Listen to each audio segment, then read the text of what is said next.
Good morning, everyone, and thank you so much for joining us on Escape to Nature. Welcome to a very beautiful but gloomy Mashatu this morning. My name is Lisa, and I'll be one of your very excited naturalists and teaching you all about the animals today, all about our different locations, and of course, we will have a few naturalists joining us today, and then, of course, chatting to all of you. Thank you so much for joining us.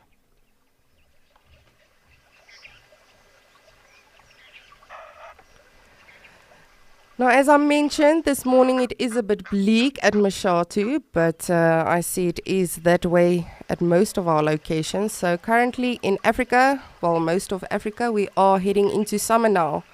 So this is your general weather you would expect to see.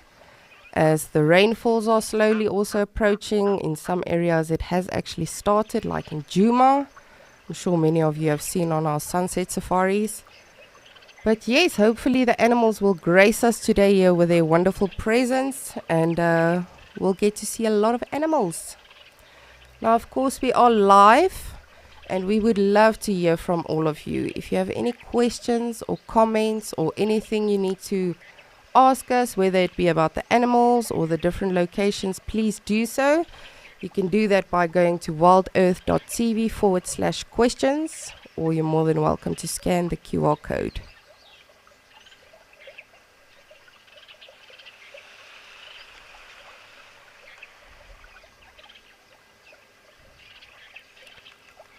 Righty, I just want to have a cheeky look around our beautiful watering hole here in Mashatu. Earlier on we did have some wildebeest and zebra coming down for a drink, but they have left us again. But I'm sure many of you have seen, especially here at Mashatu, the animals come and go during the whole day, which is wonderful. Never a dull moment.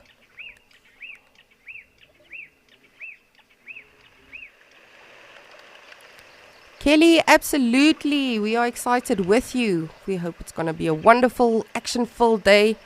And even if it's not, it's always just so awesome just to be able to observe these animals undisturbed and just see what they're all up to. So I'm excited with you.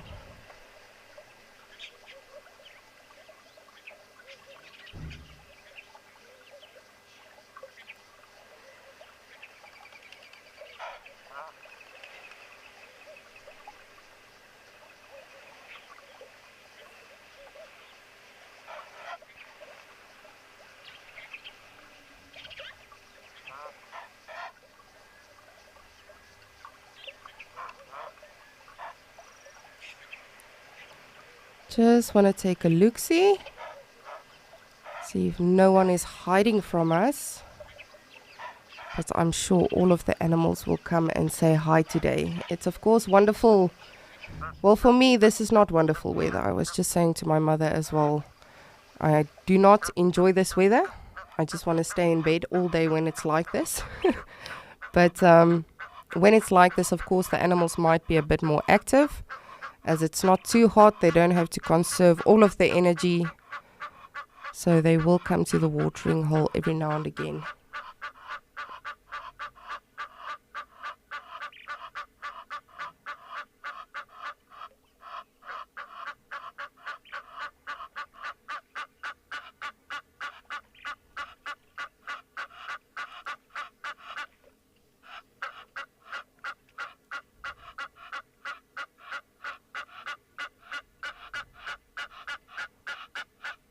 There we go. We've got our first visitor. An impala ram. How beautiful. I always say, and I know I've said this many a times, but I always say this is a very underrated animal. I know you see them often on safari, and people tend to get tired of them, but I can never get tired of them. They're beautiful animals, and they're very fascinating, especially the rams when they are sparring with one another, trying to establish dominance. Oh, what a reflection.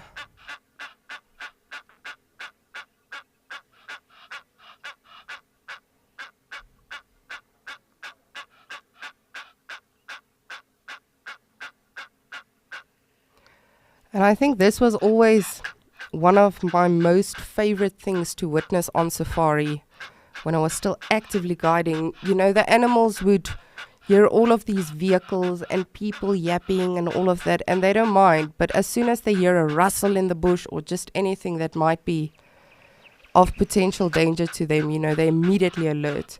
Just like this impala, you can see he's just listening before he's walking, because you never know what might be lurking around. I think it must be pretty scary when you can become food at any time, whether it be day or night.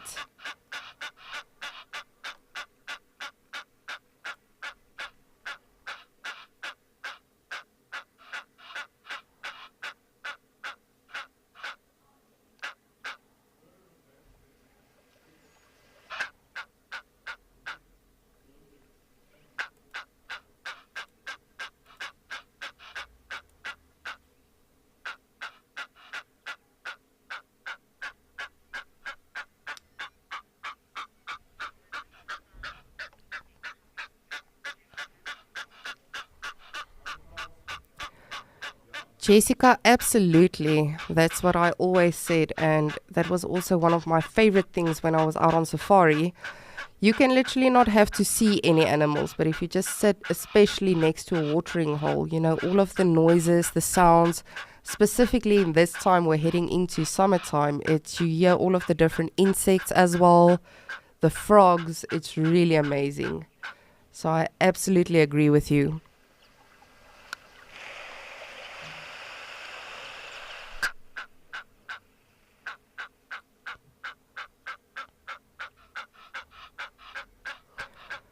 Alrighty, well, whilst I wait for all of our animals that's gonna come say hello here in Mashatu, I think Andrew would very much like to say good morning to all of you wonderful people in Amakala.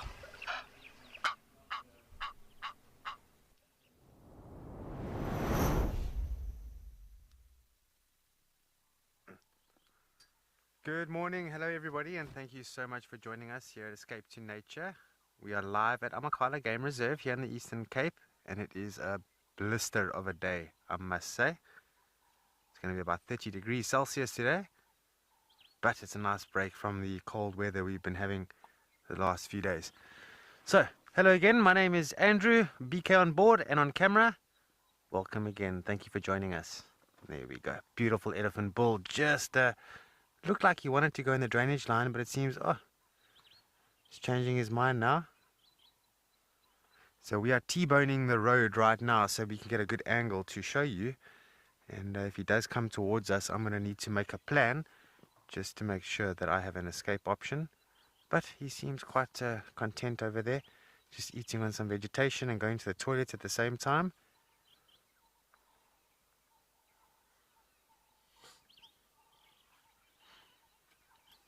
Alright, so I'm going to give you a moment to enjoy this. This is quite a good sighting. He's been around for most of the morning.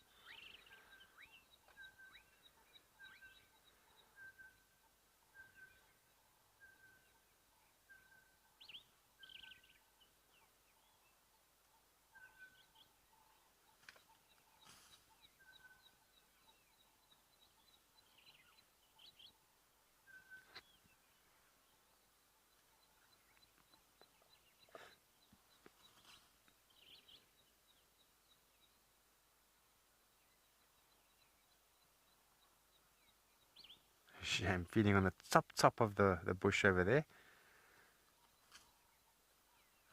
And putting like eating a guarri there. Bit of a guarri. It's growing through the, looks like a, let me just grab the binoculars. Several different plants growing in that little localized cluster. So Karua boerbean, also a bee stick or a needle bush. And it looks like a bit of a guarri tree right on the top that he just plucked off now. So of course lots of nutrients in that little hotspot, hence the reason why all those plants are growing in that cluster there.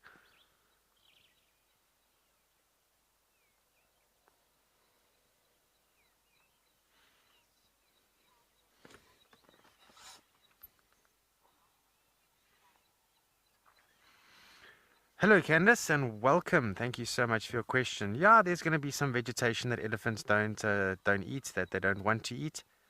So they're after a lot of the sweet vegetation. They're going to need to eat sweet vegetation as that's going to help them to grow. And there are bulk feeders that need to get through a lot of vegetation per day.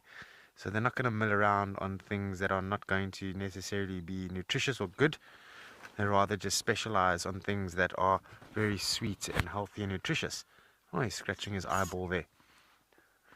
Alright, just bear with me one sec. I just want to redirect this vehicle and don't want to get poles of this vehicle in your way.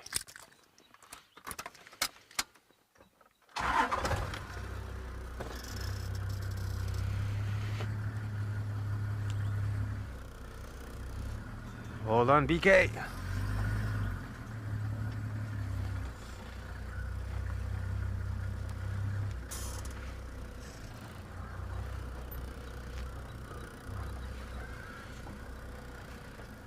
Just like that, eh, Beeks? Yeah, that works good. Cool, cool.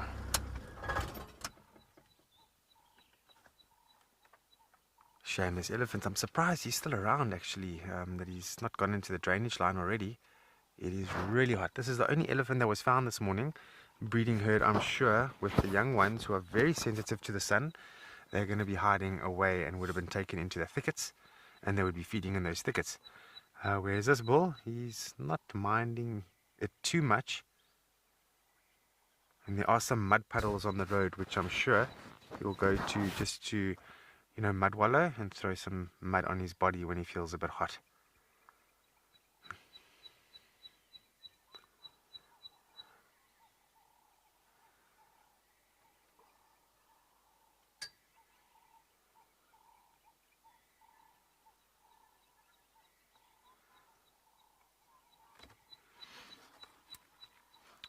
Okay, and there's a Nedeki calling. Oopsie, sorry about that.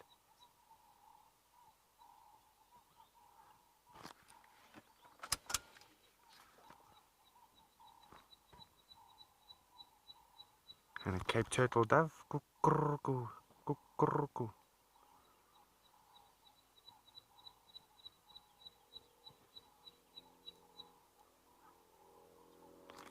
They're actually quite well-lived animals. Elephants can, reach the age up to 50, 55, around there is a good life expectancy for an elephant. And for a mammal, that is quite a long time to live. Generally, the mammals do live sort of shorter times in relation to animals like reptiles, who some of them can live for quite long periods of time, like crocodiles and tortoises and things like that.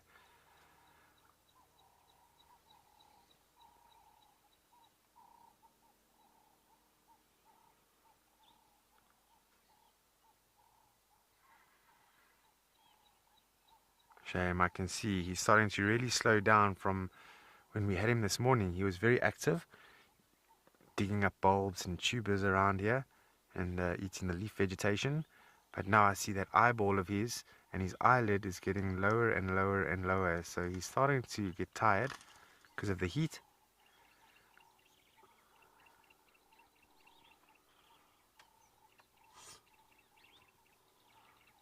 And we'll definitely be able to identify this elephant in the future. If you have a look at that split on his ear, that's going to be a good mechanism to help identify him in the future. But he is one of the bulls that really is easily identified on this reserve. We all know him quite well.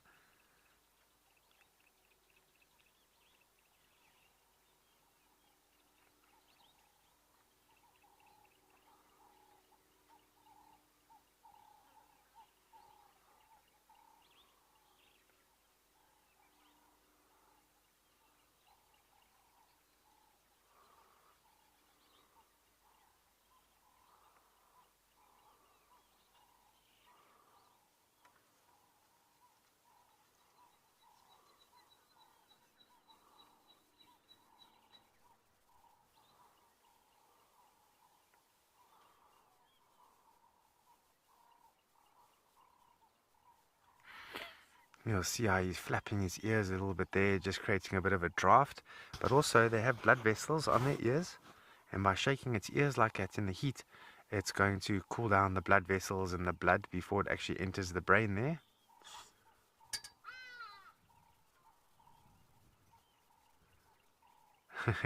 Susie, you're 8 years old. Thank you so much for your question. So elephants are more gray in color, but they do take on a brown appearance, sometimes even a reddish appearance. It depends because elephants do a lot of mud wallowing to protect their sun against, or their skin against the sun. They're going to throw mud on their body, and they're going to pack mud on their body, and depending on the color of that mud, it does sort of stay in their skin to a degree. But if that washes off, so if it had to rain, or this animal had to go into a river or a dam and swim, you would find when it comes out, it's not going to be brown like that anymore. It's going to be more the original color.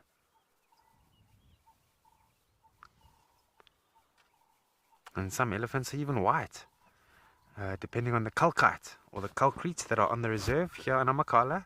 Sometimes they do throw that calcium-rich powder calcite onto their body, and then it makes them look a little bit more pale.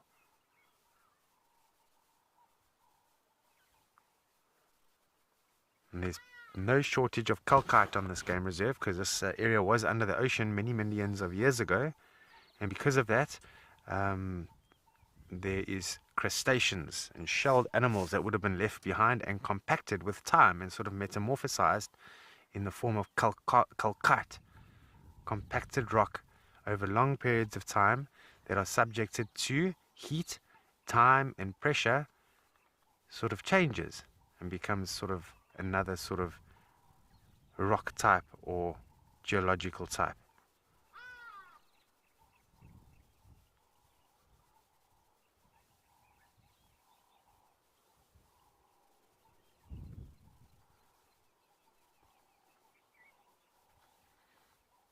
Beautiful. He's coming right out into the open again. That's just magic.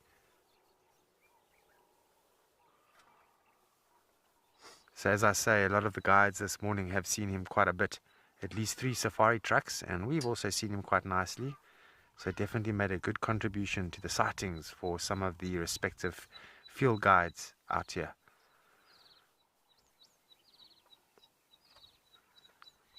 There's a few flowers that he's picking, eh? See that? Picking a small bouquet of flowers. Not going to give it to his girlfriend, he's going to munch it. So that flower that you're seeing him eating is part of the daisy family. It's called a butterblommetjie, which if I translate it means a butter flower. And it is. It's said to taste like butter if you eat it. So I can see why he's having a couple of mouthfuls there, just wants to taste it. Then back to the original, the sweet thorn, one of their favorite trees.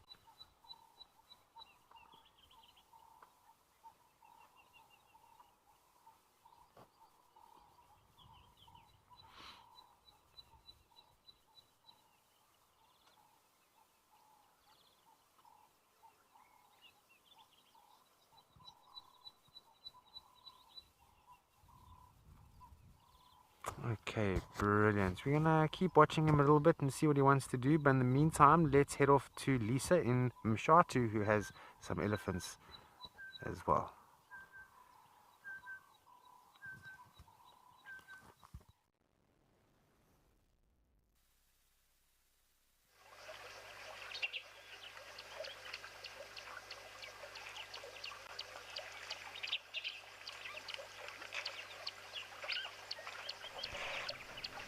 Thank you, Andrew.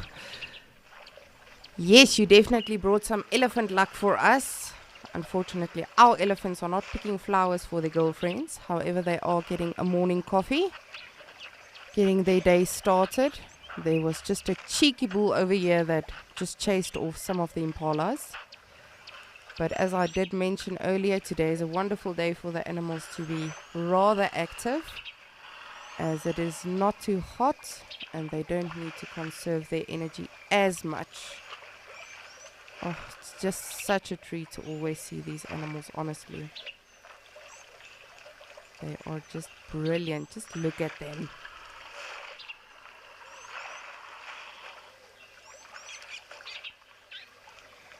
And then you can see we've got 2 or 3 babies. There's a baby there in the middle of those 2 adults on the right. And then there are 2 younger ones as well. But with elephants, it can often be very, very misleading to tell their age, as they obviously it differs from area and location. Just like humans. Some people are really tall, some are a bit shorter, and then they become tall later.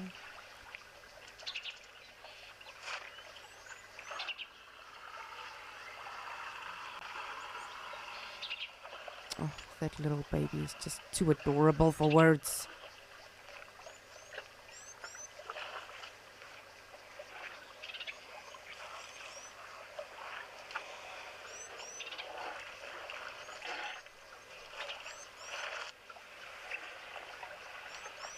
Hi, baby.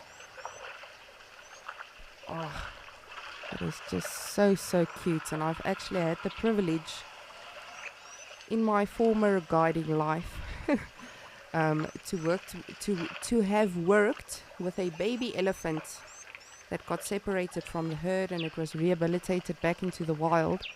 But it's very interesting how hairy baby elephants actually are. If you see them up close, you can see the hairs on elephants as well, which of course protects their skin from ticks and parasites. But specifically the babies are very hairy.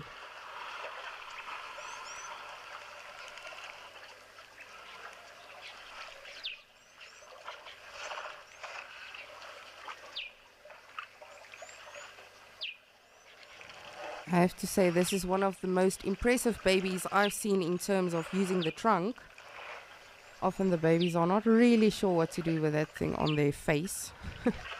Because they have to, of course, observe the adults and sort of learn how to use it. But again, just like any other animal or any other creature, I guess, for that matter, it differs with all of them. Some learn quicker, others not so quick. Maybe they're just lazy.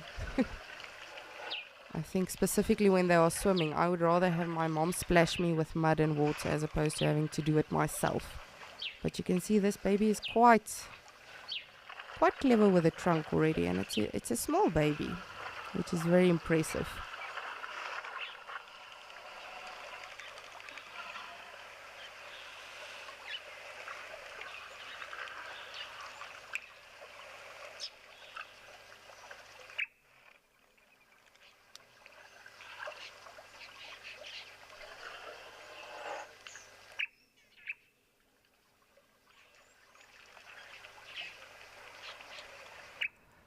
So Jasmine, baby elephants nurse from their mother when they cannot drink water yet.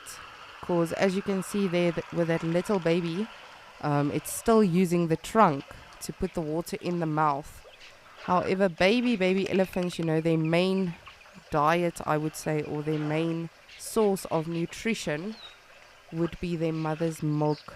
So when they cannot drink yet with a trunk, that is what they would rely on. But I have, in my experience, I've actually seen a mother take her trunk and throw water into the baby's mouth. So they make a plan. Animals are incredible. Well, Mother Nature in general is just incredible. Everything is always thought of and just absolutely works itself out.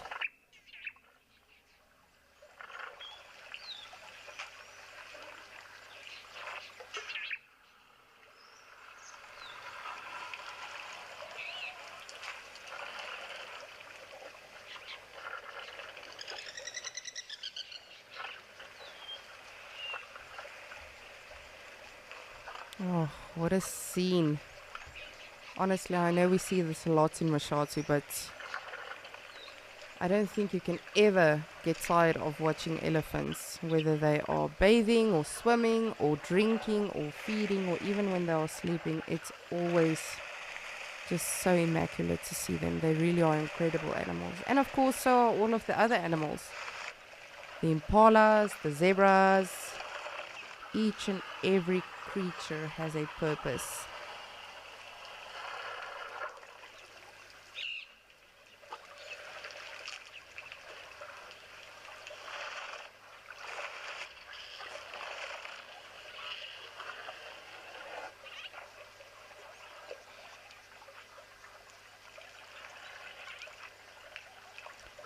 And you can see the baby elephants are always shielded by the adults. The bigger ones as well, but more so the little ones. For instance, this little one at the rocks and then the one across the watering hole as well.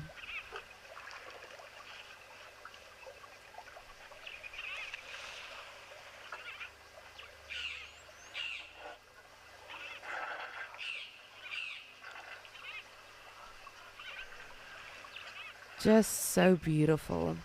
Whilst I enjoy these beautiful elephants, because as I mentioned, I can really watch them all day. It's very therapeutic to me. We seem to be having a wonderful elephant day so far. So I'm going to send you over to Lauren in Madikwe, who also has a surprise for you.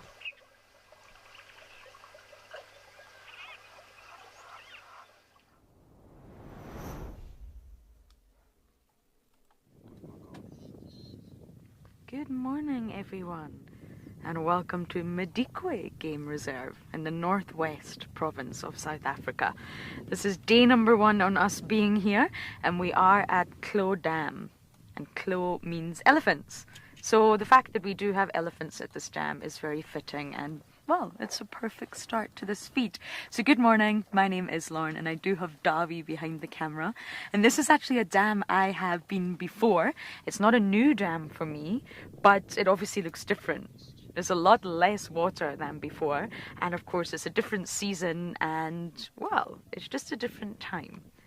However, this very corner of the dam where the elephants are is where there is a freshwater pump.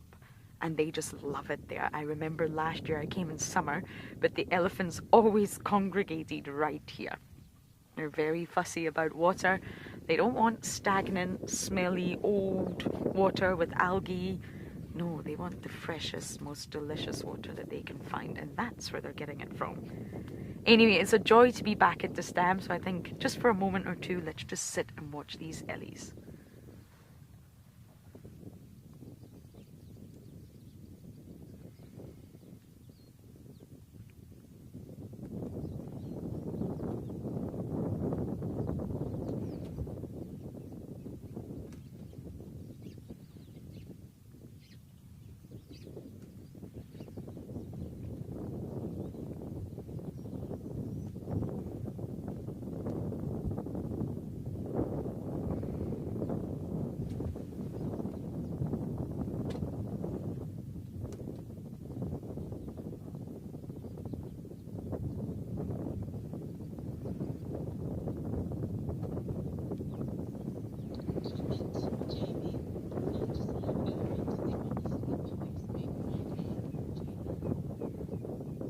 Jamie, me too. Elephants do make my day. This is our first live sighting with them at Madikwe. We saw many of them yesterday. Madikwe is quite well known for its elephant population.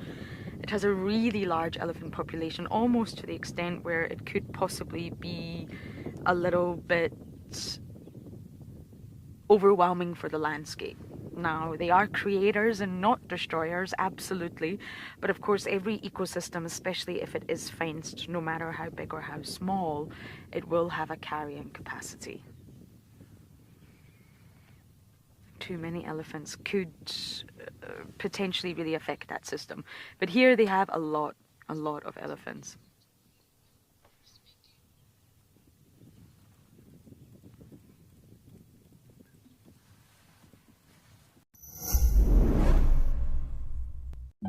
Do you know why giraffes have blue tongues?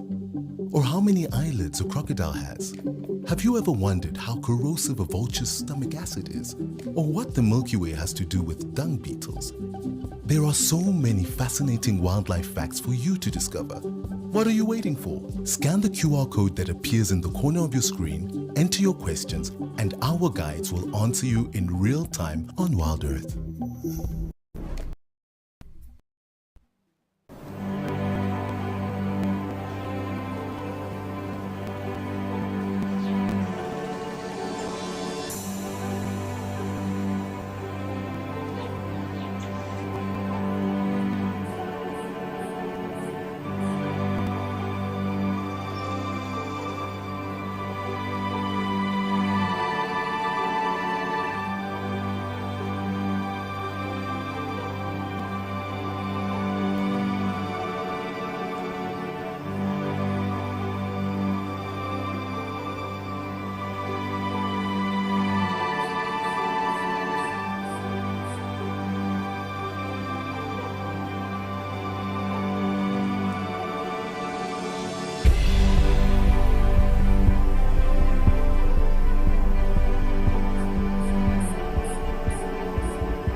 Lauren, that is incredible. Oh, I just love watching elephants, specifically at a watering hole. And as you say, just to be able to, let nature come to you, that is absolutely what we're going to do today at our different watering holes. Right now we are at Djuma, and I'm also patiently waiting to see what might come to us today, because you never know. Again, on days like these, even your predators might be active during the day. So we never know what's going to happen. We shall just wait and see.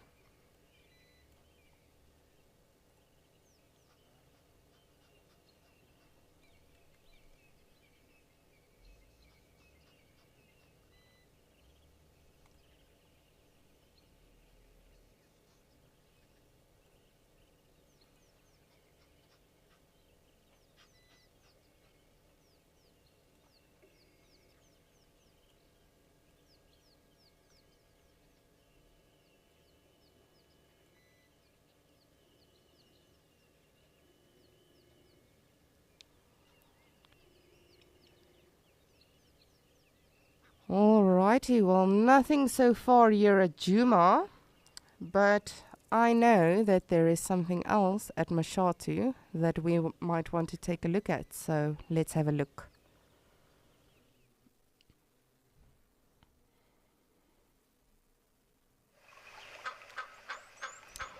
It is a crocodile! How cool is that? I just had the privilege of watching him come out, and all of the birds were literally throwing a tantrum of note. They were not happy with this guy coming out. And I mean, he wasn't even bothering anyone. You can see these Egyptian geese are still not very happy. It will be interesting to see what they do now.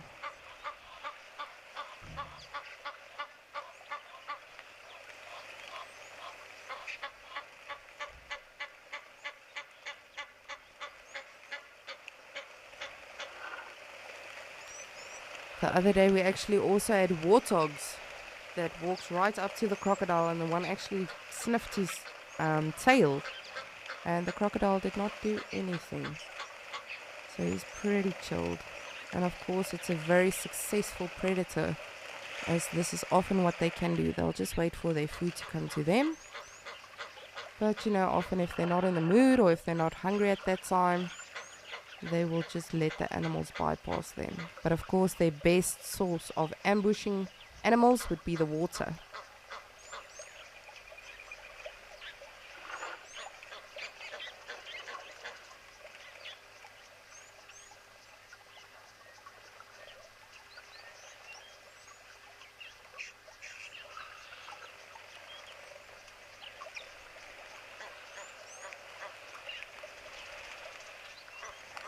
Aaron, I do not know how deep this dam is. No, I'm going to be perfectly honest with you. However, one thing I have learned in the bush is you never underestimate a watering hole, or as we call it, a dam. I remember as a kid growing up in Sabi Sands, we would often go swimming in the dams when, back then it was still normal apparently. When I think back now, I'm very surprised that I did not die by a hippo or something. But no, I do not know how deep this dam is. As I say, it can always change as well. You can see specifically over here on this side, there's a crater. So that would be created by elephants, warthogs, different animals that come to wallow and then mud bathe themselves. So watering holes always grow. But it also happens, that sometimes you can underestimate it. Specifically when you are, for instance, driving on the road and there's a water puddle from the rain. You think, no, it's fine. And then you end up in Narnia or somewhere. But no, I do not know how deep this watering hole is. However, I think it is fairly deep, specifically to the center, of course.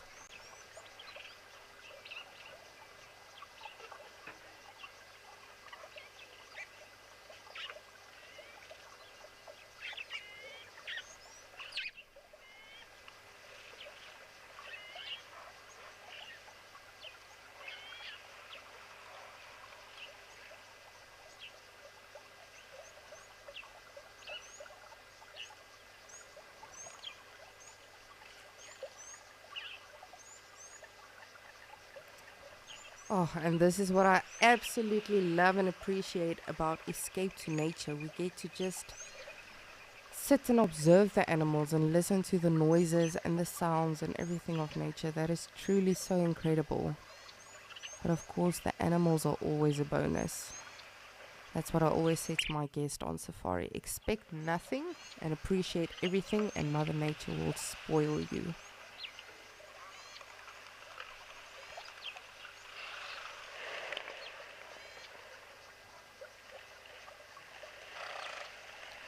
Just want to see, those zebras got a fright now. I just want to see if the elephants are in fact still around on the other side.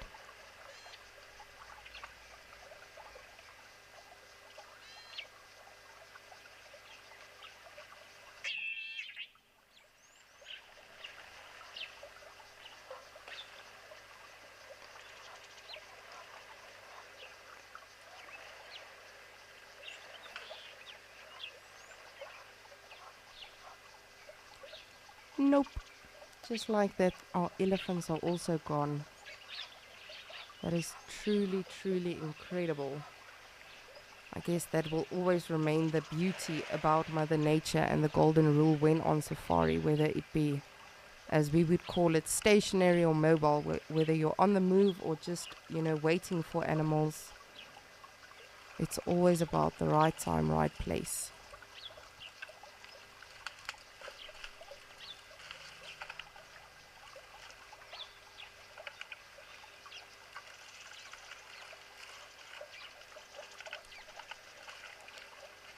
Sandra, yes, definitely. Any animal, for that matter, can come to drink alone. But yes, zebras can also. Of course, it is better in a group because animals do mostly rely on the safety in numbers factor. So, of course, the more animals there are, the better they will be able to protect one another. But yes, zebras can, of course, come to drink alone, especially your stallions sometimes that have not established their their harems yet. But no, it is definitely something you will see in animals that they come alone. But again, it will be better in a group. Sometimes you'll even see a lone wildebeest coming with impalas. I always joke and say they have an identity crisis, but again, it's just the safety in numbers factor that they have to consider to avoid becoming a mule.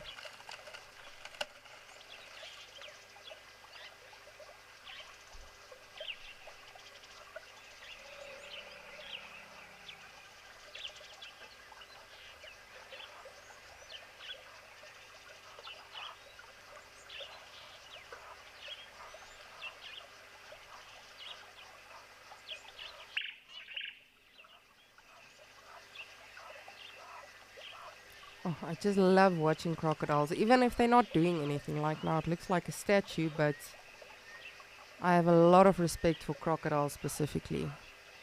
Because often in my experience, they'll be on a dam wall and they will not move for anything or anyone. You will drive around that whole watering hole just because they do not want to move. But of course, it is their habitat, it is their territory, and we are merely visitors. And very fortunate being visitors.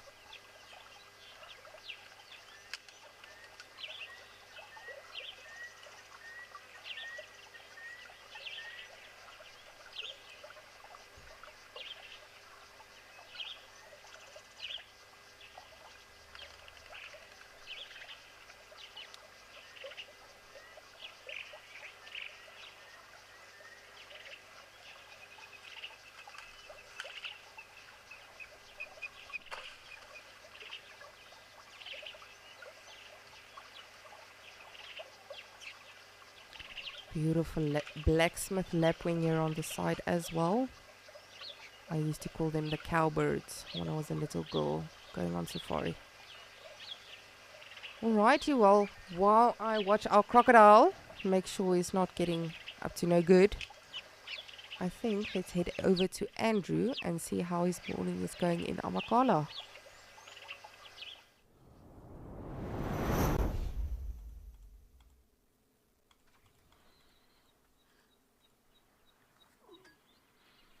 Thanks, Lisa. Yeah, the morning here is going well, very well. I've just chugged down about a liter of water just to make sure that I'm getting hydrated. Just watching this elephant over here. He's been eating a lot of those yellow daisies there, botterbloemetjies.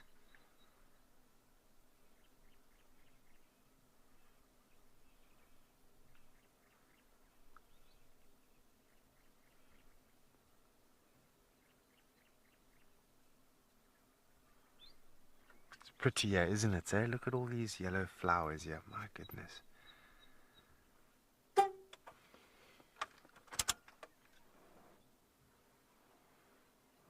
Yeah, those botterbloemetjies, those flowers, yellow flowers. I said you taste like butter. I'm definitely going to try one. I haven't tried it before.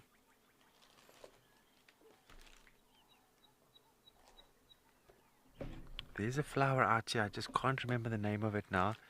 I haven't seen any of it at the moment, but it's so rich in sugar. And of course, sugar being a very valuable commodity out in the nature as its energy.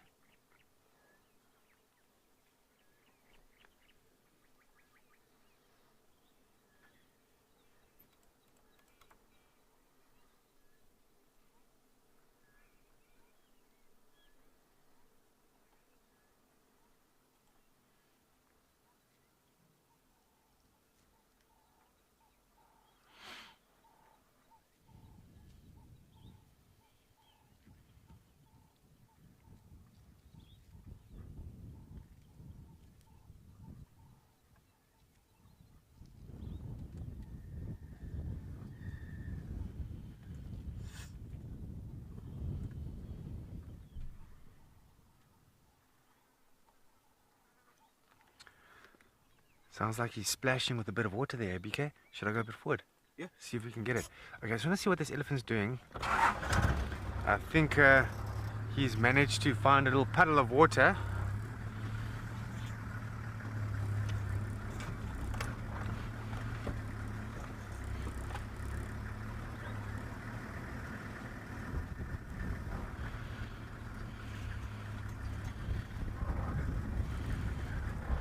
So I don't want to get too close to this elephant. There is a reserve policy here, which I totally understand and agree with.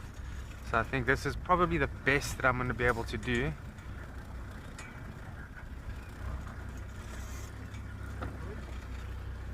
Yep. There we go. Look at that trunk full of mud.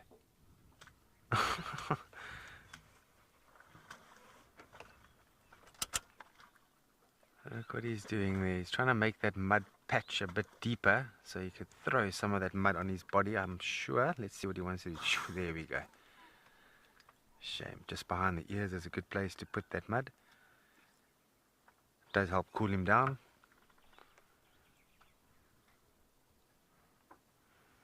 You saw how he was sort of flopping his trunk on that mud there. So his trunk is very, very sensitive.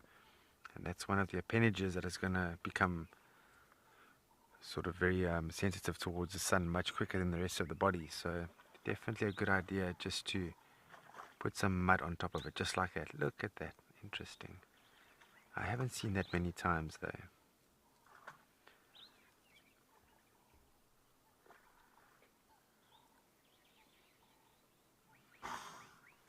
Oh, beautiful.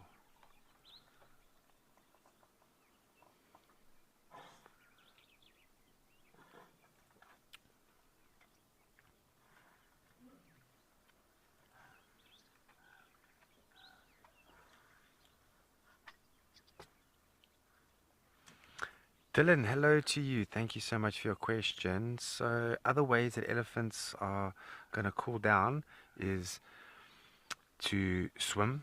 Elephants are actually very good swimmers. I've seen elephants in deep water where they just stick their trunks out the water and that's all you see, using the trunk as a snorkel. Then throwing mud on the body, shaking the ears or flapping the ears rather. And then the good old-fashioned way, you know, we do the same thing is when we are too hot, where do we go? We go into the shade. Look there, smelling the ground. Look at that. Very, very aware of their environments, elephants. They know exactly what smells what's going on around them. And it's interesting, early this morning I saw this elephant looking at something and I didn't really notice it too much. But then as he moved off much further on, about 400 meters away, oh no, not that far, about 200 meters away, I quickly jumped off to go to the toilet and a warthog ran away. I sort of flushed a warthog. I got the fright of my life, I won't lie. And I realized that he was probably looking at that warthog.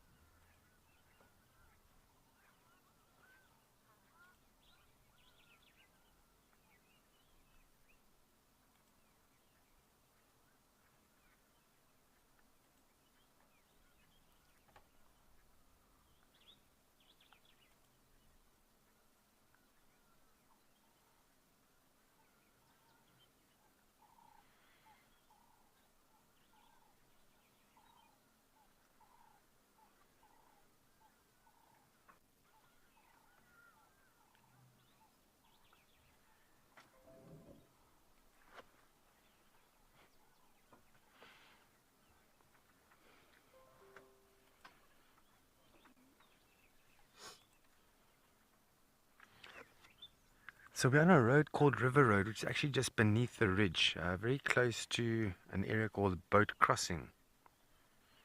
Now the boat crossing is so totally dry, but they used to do boat safaris on this reserve, and they actually used to do the boat safari over the boat crossing. And when I take a drive there, there's no water to be found for many years now. It's hard to believe, but yeah, at boat crossing they used to manage to get a boat over it when the river was full.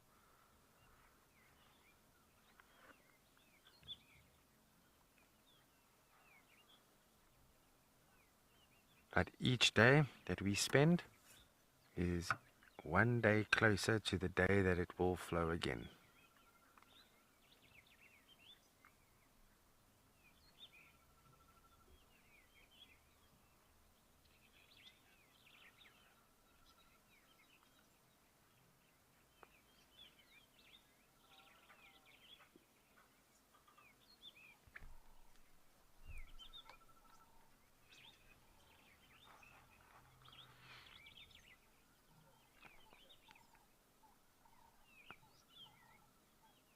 Picking up all sorts of vegetation there. This is a very good area to feed if you're an elephant. There's so many different things here. There's trees, there's flowers, there's shrubs and dwarf shrubs. And then also this is a very good area for bulbs underneath the ground.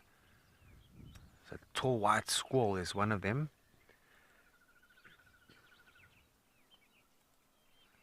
Which are actually starting to grow their stems now.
I'm actually surprised there's no raptors that I've seen this morning, given the fact that there's going to be a lot of thermals on the top of this ridge over here rising up.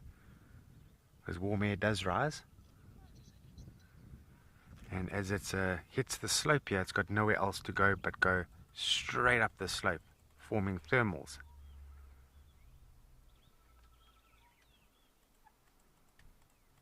I have seen a few crows though, and a white-necked raven.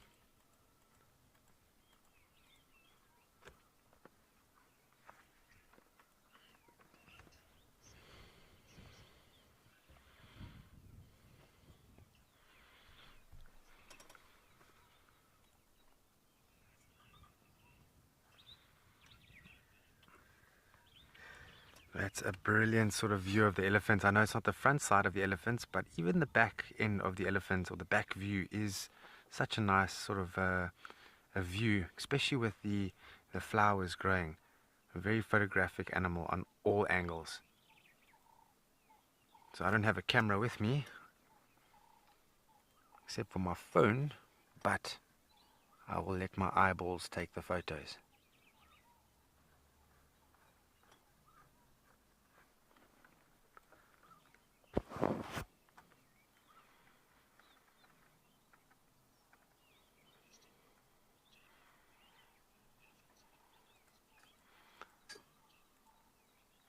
Oh, Jacob, that's a good question. There is an answer to that. I just don't know the correct way of answering that 100%. Jacob, let me do some research on that, and I'll tell you what. Tomorrow's Escape to Nature, I'll address you again, and we can talk about the wrinkles of the skin. I know Ralph did bring it up briefly when I was doing the dam cameras, and it was actually very interesting, but I only caught a segment of it. But I will do some research on that, Jacob, and we will address that, because there's something there. There's always something. When you look at this animal, and you look at every feature on this animal, it's for a reason.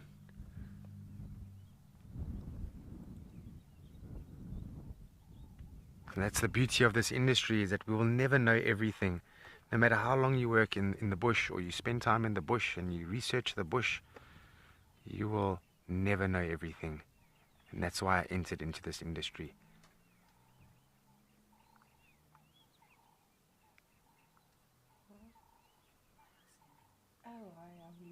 Turning my passion into my lifestyle, and that's what I'm doing. Oh, we are getting bitten properly by mosquitoes. Sorry? How's your legs there? You're getting bitten there? Not you, only me. Well, that's that's all right, I guess, for you.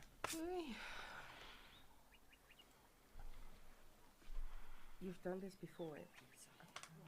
Now, after all these rains that we've been having, you must know the mosquitoes are going to be out there in full force. And mosquitoes are actually very important in the nature, because I don't know if you've noticed, when you see mosquitoes in water in the larvae form, but the water is always crystal clear. Have you all noticed that? Because they purify the water and it becomes quite drinkable, believe it or not. And then also they do, when they metamorphosize or change into the mosquito form, they do promote diseases out there amongst the weak, already sick animals, and it eliminates them. So everything that you see, all the animals you see in the nature now, it's for the strong. It's not for any of the weak. It's Mother Nature's system she has. She's very strict about that system.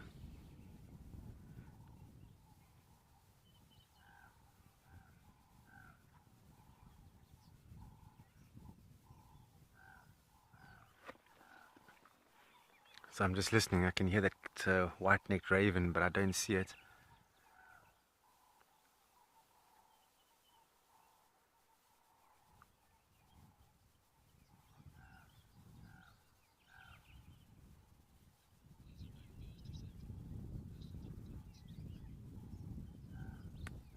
Wonderful. If any of you have any more questions or comments, please feel free to scan the QR box about to pop up in the bottom of your screen.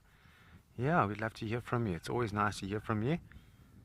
Anything you're wondering, anything you've experienced, questions, comments, suggestions, requests, anything like that. I would absolutely love to show you aardvark out here. Of course, this is not the time of the day, but I think for a lot of people that would be the request, is let's see aardvark if we can. It's more a nocturnal animal, although I have seen in the daytime before, in the winter months, when it's much more favorable to feed for aardvark in the daytime, late afternoon, than it is at night, as it gets too cold here in the Eastern Cape at night. But in the summer months, wow, you really have to do a night safari to see aardvark. You leave anywhere from after sort of 8 o'clock in the evening, and you go out for 2, maybe 3 hours. You might get lucky and see an aardvark. But I've only seen 1 or 2 here on Amakhala in my time here. Very big animal. It's one of my most favorite German names for an animal is Aardvark, the Ameisenbär.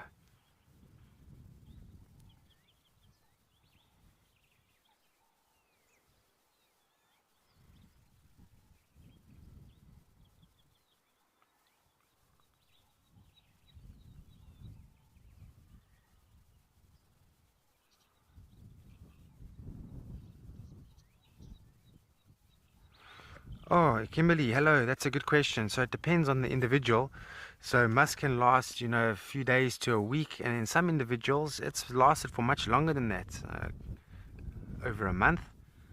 So it all depends on the individual, how dominant the animal is, how good a condition he is in before he goes into must, and then also when he does go into must, how the condition is while he's in that must process.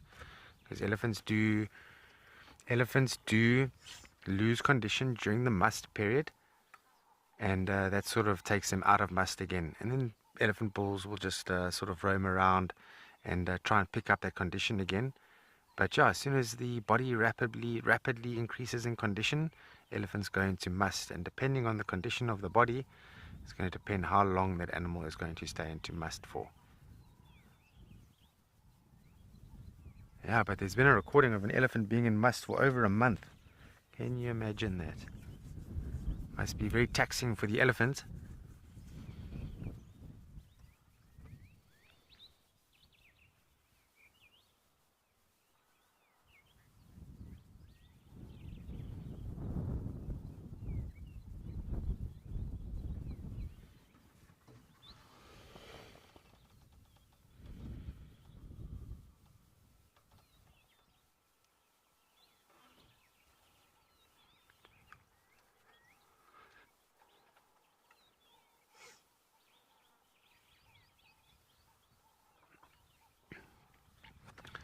So from what I've noticed about the elephants on Amakhala after my experience working with them, this bull elephant is likely to perhaps go up Eloweni Road or Dairy Road, which is behind me. So Dairy is behind me, and then Eloweni is in front of this elephant. You can't see the road from here, but when this elephant really gets thirsty, it's going to go up either one of those roads. I'm presuming it's going to be Eloweni, and we'll go straight to Hlosi Lodge and drink water. That's Hlosi Lodge is known to have elephants drink from their swimming pool, as well as a few other lodges.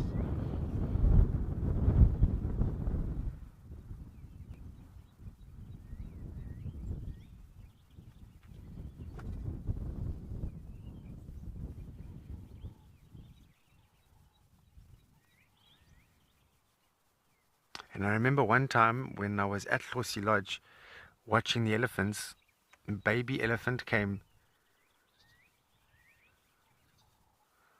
A young elephant came to the watering hole, young calf. I mean, the calf must have been maybe 3 months old, 4 months old, so very young. Went up to the water, had a drink of water, but then the rest of the elephants in the herd came rushing over to drink as well. And by accident, they bumped the calf into the water.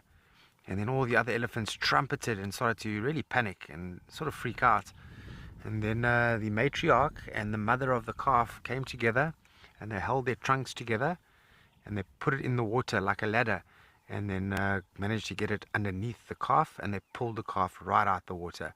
And then you should have seen the socializing that happened after that. All the elephants were just so grateful that that young calf got pulled out the water, and they were all really just touching each other and almost like hugging each other in a way, socializing and vocalizing, and the rumblings of the stomachs.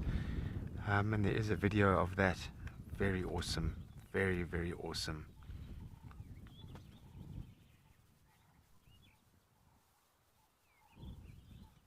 So of course the rumbling of the stomachs is what we can hear sometimes, most of the times not, but that's how elephants communicate. And then another sound that we might hear that elephants make is the good old-fashioned trumpet. And that's never a good sign. When you hear elephants trumpeting, it's usually associated with some sort of distress. Basically, it's screaming. Yeah, sure. Okay. Stop at the puddle, yeah? Okay. Just gonna reposition the vehicle. Just bear with me one sec.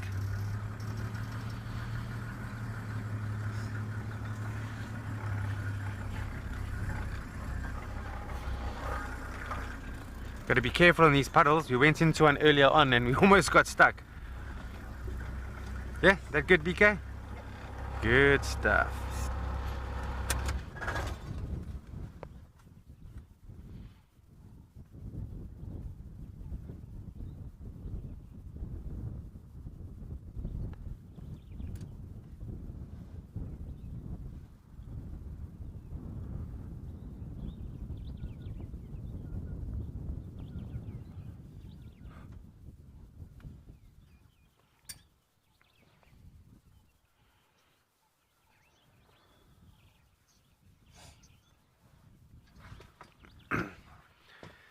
Patterson, yo, hello. So, yeah, elephants do replace their teeth, but I believe there's a conveyor belt system within their teeth structure. So as one is too small, and then the animal grows, and then another larger tooth needs to be replaced by that smaller tooth, which is now useless because the animal's now big, it's grown.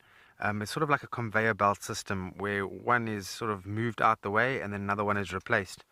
But I have read in books that sometimes they can swallow their teeth, that they fall out the sockets and they can swallow their teeth and it comes out in the form of their droppings. So I have looked, I've never found that, and I've looked quite a lot because I really would love to find a tooth in the dung. But yeah, no, the animals are constantly replacing their teeth. It's only 6 sets of permanent teeth. After that 6th set, then there's no more. So that's usually leads to the animal's downfall. That sadly, an old elephant is usually an emaciated, sort of weaker conditioned elephant that might pass away from lack of condition. Yeah.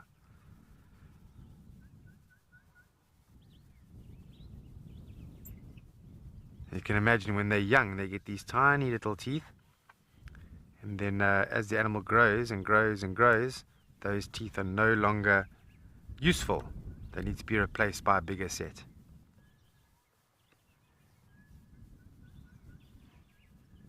So it happens at least 5 times, and they have 6 sets of teeth that will get constantly replaced up until the 6th set.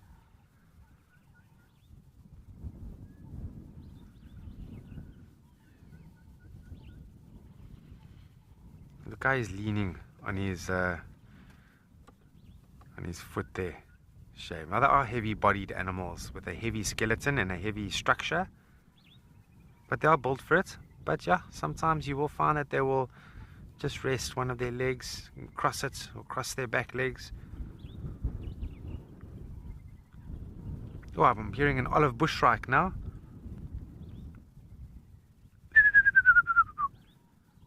Olive bushshrike.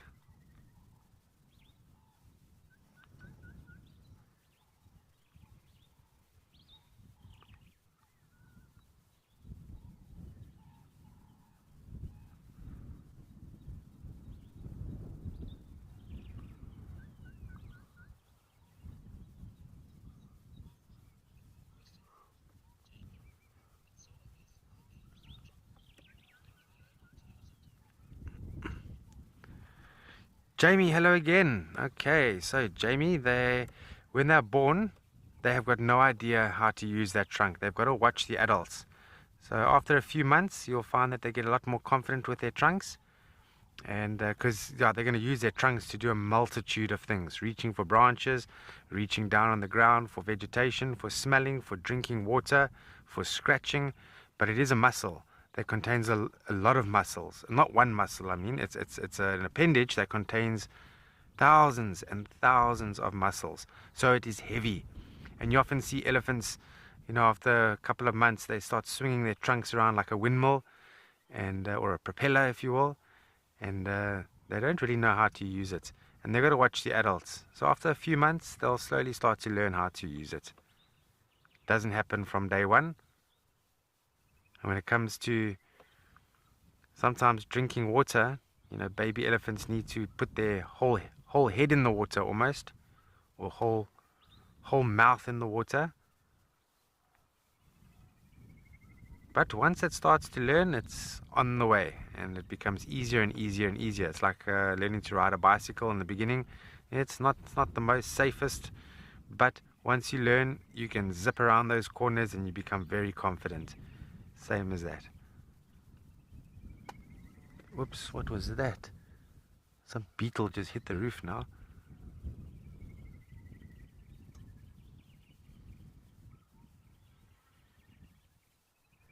Yeah, those olive bush shrikes are really having a good go out there.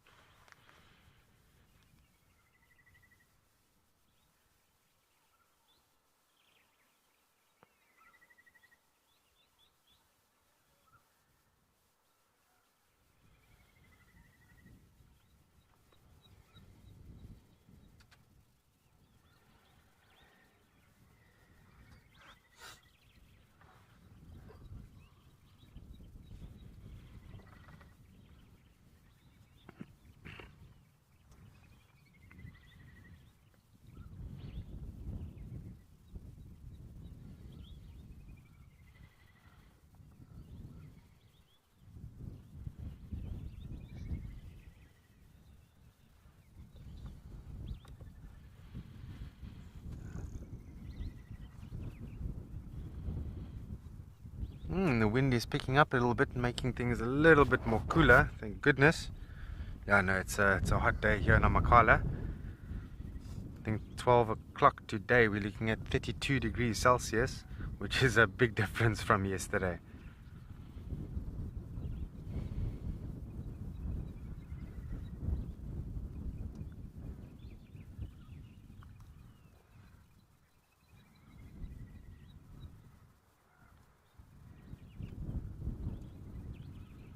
Now if you have a look, just on the side of the eye,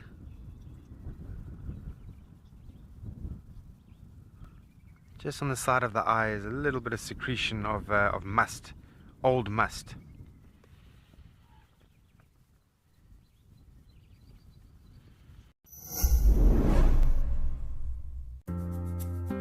Toast to one of the most precious species here at Wild Earth. It's World Rhino Day. Join us on the 22nd of September as our guides dedicate the day to rhino sightings, reminding us of how spectacular these creatures are and of how impactful their absence would be if we don't act in their protection. Join the war on poaching this World Rhino Day with Wild Earth.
still busy feeding their lovely sighting, eh? Just picking up all these little flowers. It's actually amazing the multitude of different plants that they're going to get through. In an area like this, I know it looks like, hey, this is just short grass, but just by all the different colors we're seeing, there's of course different types of plants growing here. And in a period of him feeding, it'd be amazing to find out actually what they feed on. And you can study that. You can actually look in their droppings, as they do have a weak digestive tract. And they only digest a portion of what they've eaten. And so if you go to elephant droppings, you can actually pick out whole leaves and things that they've eaten. And I remember out in the Kruger and the Timbavati, when I used to be out there, you just pick out whole marulas that haven't even been digested yet. Marula fruits.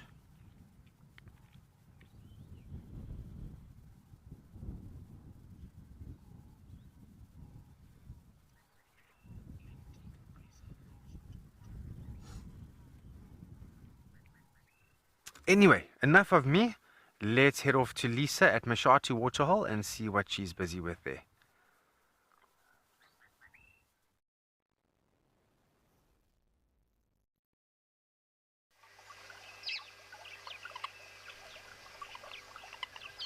It is always awesome to see the elephants. Well, we still have our crocodile outside the watering hole, but we've got some guinea fowl, helmeted guinea fowl, that also came to say hello, and they went very close to the crocodile, and then they decided, no, we would not like to become a breakfast meal. Let's rather wander to the other side. But of course also coming for their drink.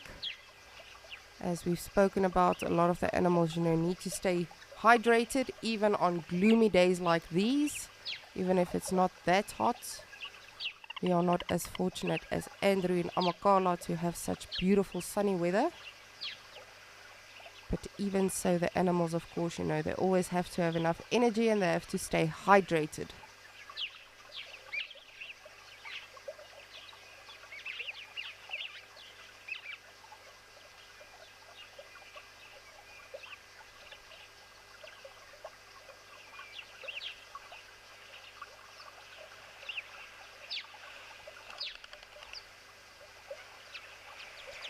And I am really hoping our Kori Bastard will also come say hello today. I've not seen him in a while. Myself, I mean, at this watering hole. But yes, as I did mention, a lot of the animals will become more active during the day as well. And then with this season approaching as well, your Kori Bastard specifically, as the insects are now slowly emerging, they will also feed on those little insects and creatures that are coming out.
And then of course that beautiful whistling sound you hear there in the background, those are the other guinea fowl that are calling.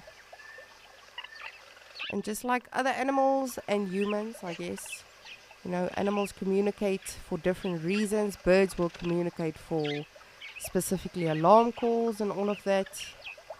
But that was just a mere greeting call.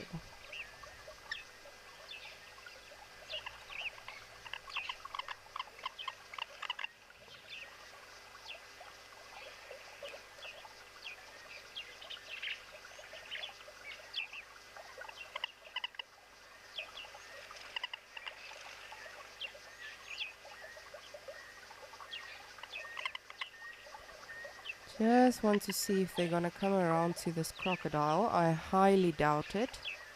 I would not advise it. But animals are interesting creatures.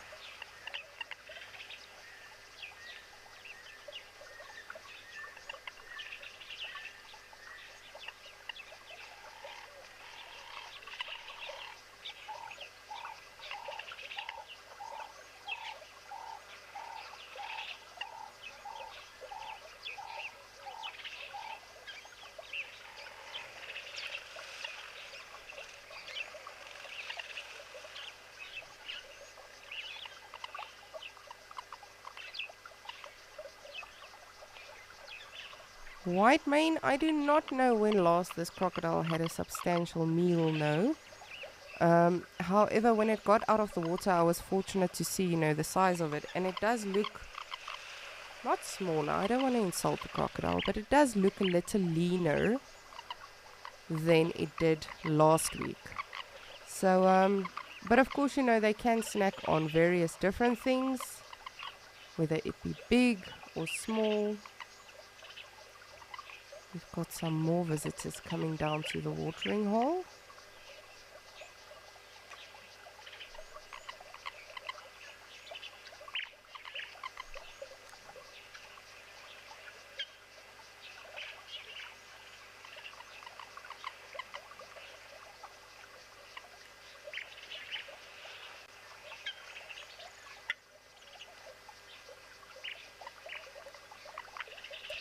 You can see the zebras are actually very vigilant, especially that's a good dust path.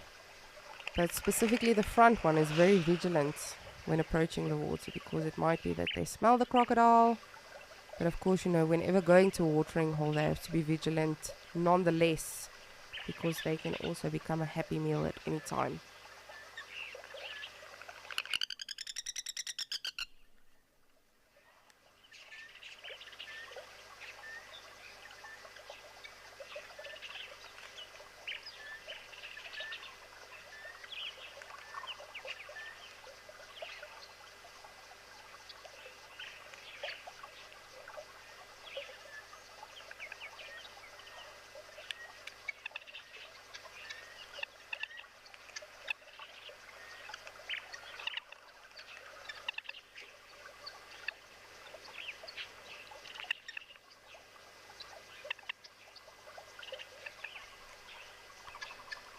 Just checking the surroundings, making sure everything is safe before they hunch down for a drink. It might just be from where I'm looking, but this front zebra looks very, very round. It could be a pregnant female, but again, it could just be a bloated zebra.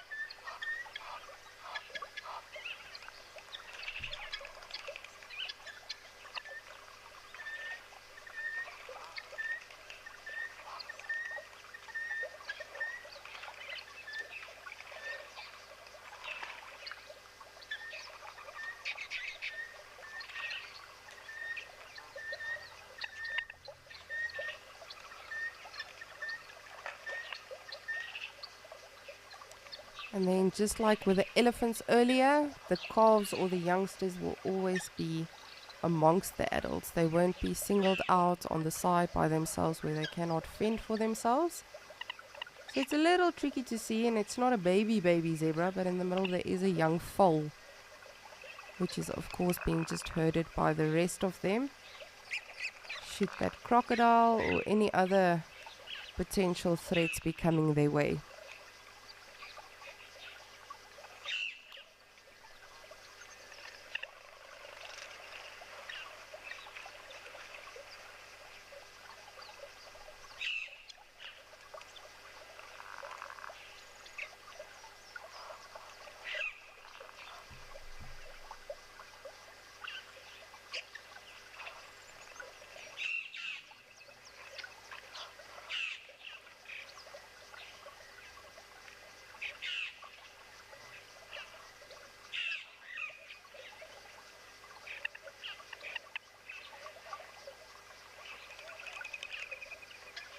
can see how vigilant that zebra is, just making sure that crocodile's not taking any chances, or because of course, you know, they can smell. That is their main source of making sure that everything is alright or safe. Hearing and smell is very, very important in nature to animals, distinguishing between different threats. So that zebra is now just making extra short. Might be the stallion, that one. And this might be his beautiful heron.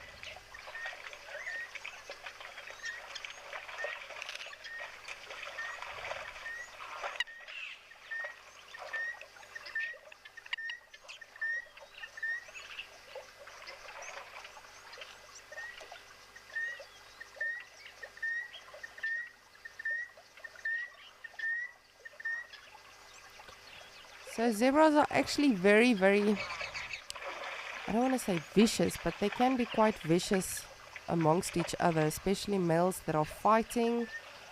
Or I've also seen where a male tried to drown a baby zebra in the water that did not belong to him.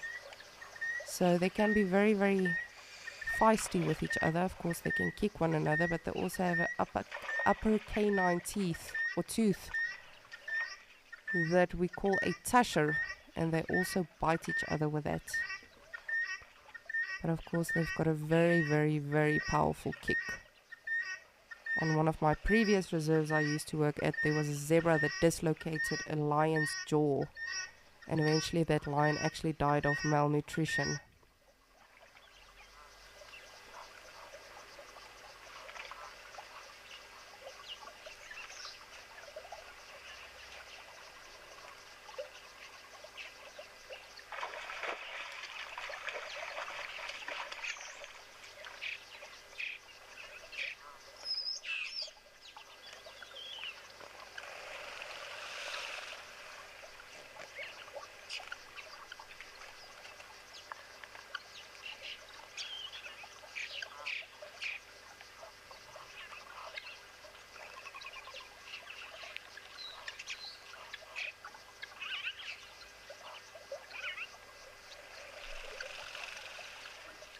Yeah, you can definitely see that mare from the right, the second mare from the right. She's definitely pregnant. So with zebras, it can often be confusing to tell their general health, I would say, because zebras always look bloated. They don't have a very successful digestive system, so they always look bloated. So you can't really tell if it's malnutritioned or not just by looking at the stomach. So with zebras, if their mane or the hair on the neck, if that lies down on their back, then you know something is up with them. They might be sick, or they might be malnutritioned. But if they've got the funky mohawk look going, then you know they're all right.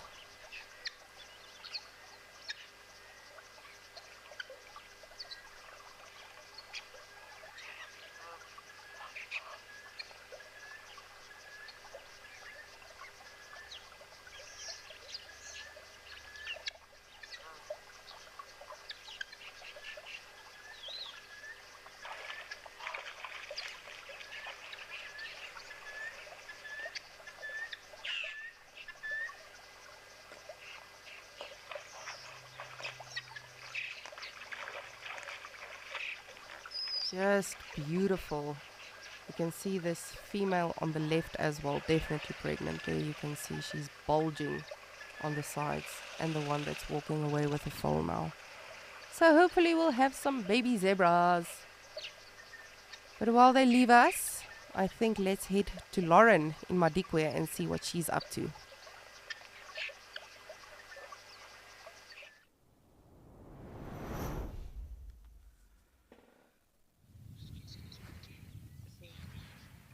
We also had a huge herd of zebra come down. It was actually quite beautiful.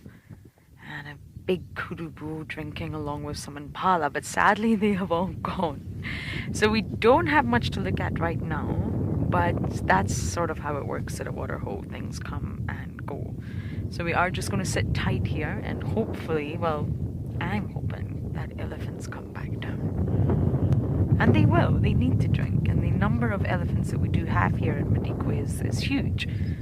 So they will stop into all those sort of water holes frequently. But otherwise it's very quiet at this dam.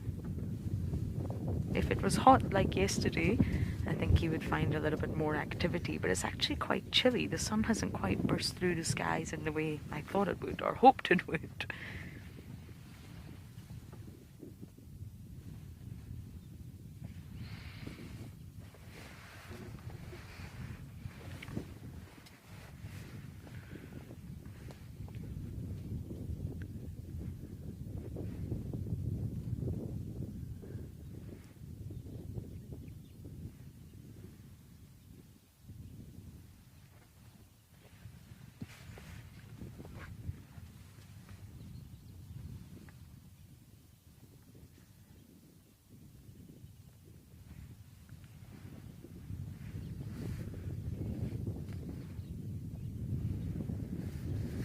And of course, as summer approaches, the dam will just get fuller and fuller. And I have seen this dam a lot fuller than this.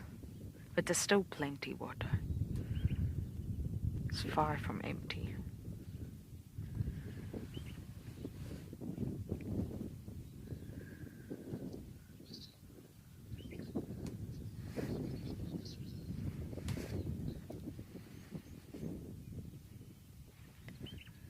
Look, this is day number 1 at Madikwe.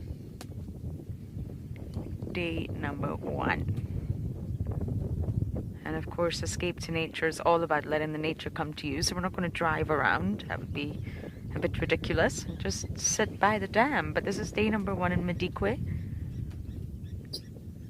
Or day number 1 going live, should I say. It's a brand new reserve. I did stay here for about a week last Christmas. But of course, that was just fleeting. And very merry. It was definitely not sitting in the hot seat and working. So I'm very much excited to explore what... Oh, I see sunlight dancing on the water there. It's almost like it's filled with glitter. That's it, sun. Come on through.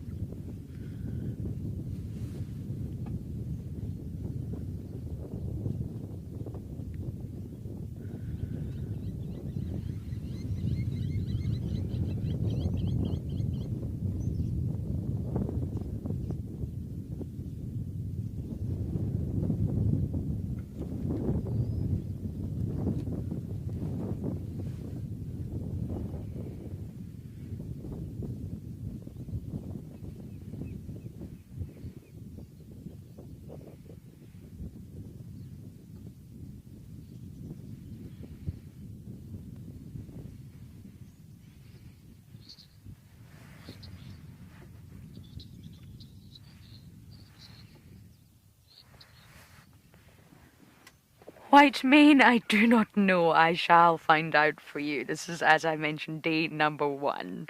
Thrown into the deep end. We just arrived yesterday, or just got into it yesterday. But there are a lot of water holes, a lot of dams, big ones. Obviously, there isn't really one single water hole in Amakhala. And naturally, Djuma's a much smaller reserve, so there are many water holes. I don't even know if we'll get round them all. But as for the exact number, White Mane, I will have to get back to you on that one.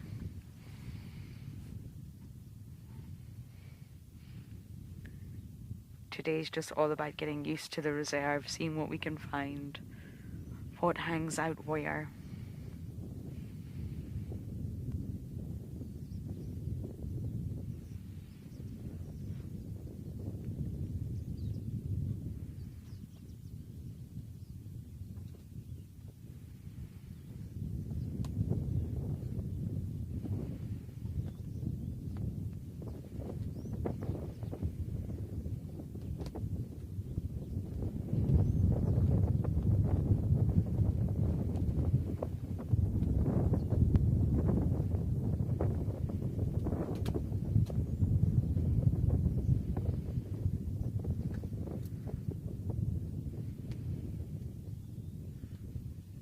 When I came to this dam last year, we actually got incredibly lucky and saw wild dogs hunting. They had puppies as well. The pack had puppies. A brown hyena ran fleetingly past. We had giraffe, zebra, elephants, and much more. It was all happening at this dam last year. Madikwe is well known for its wild dogs, so hopefully we'll have some fantastic dog sightings during our time here.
Just beautiful.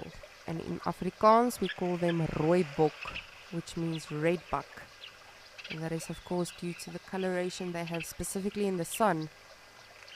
They get a beautiful red glare on their coats. This is also one of the animals that love to allo groom, so they'll often clean each other, but they are very good in grooming themselves as well.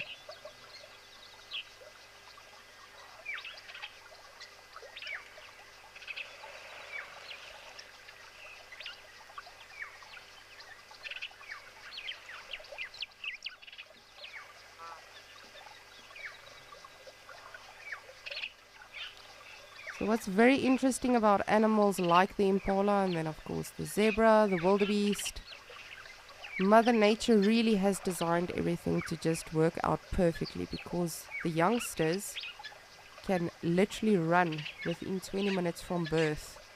So specifically your impalas as well, not that it's a lot of meat for predator, but the females will then give birth to one lamb, generally in summertime. And then you'll see one big harem with a male. All of those females he has to take care of. And then the little ones. So hopefully we'll have some impala babies soon. Well, any babies. You can bribe me with literally any baby animal.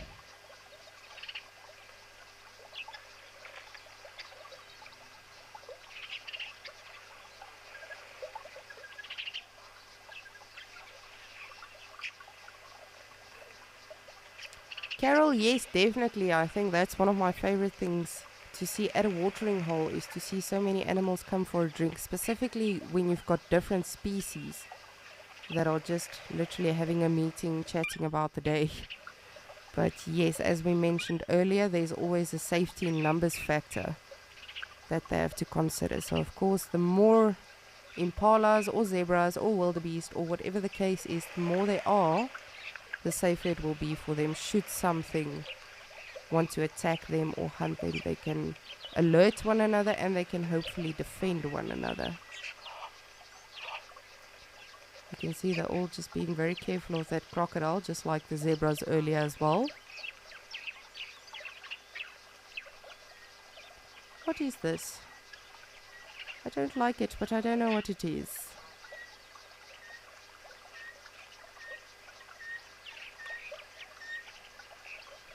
This is one of my favorite things on safari, is to watch different species interact and how they get along or do not get along.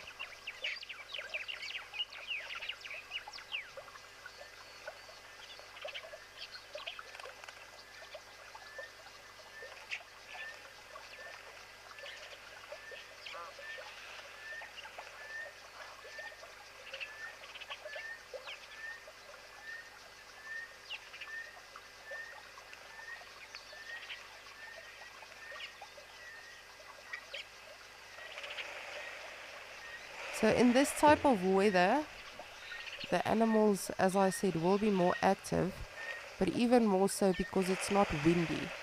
Often in summertime you'll have this sort of weather, but it'll be windy, then a lot of animals will tend to stay in the bush, because as I mentioned earlier, their primary senses are their ears and their noses.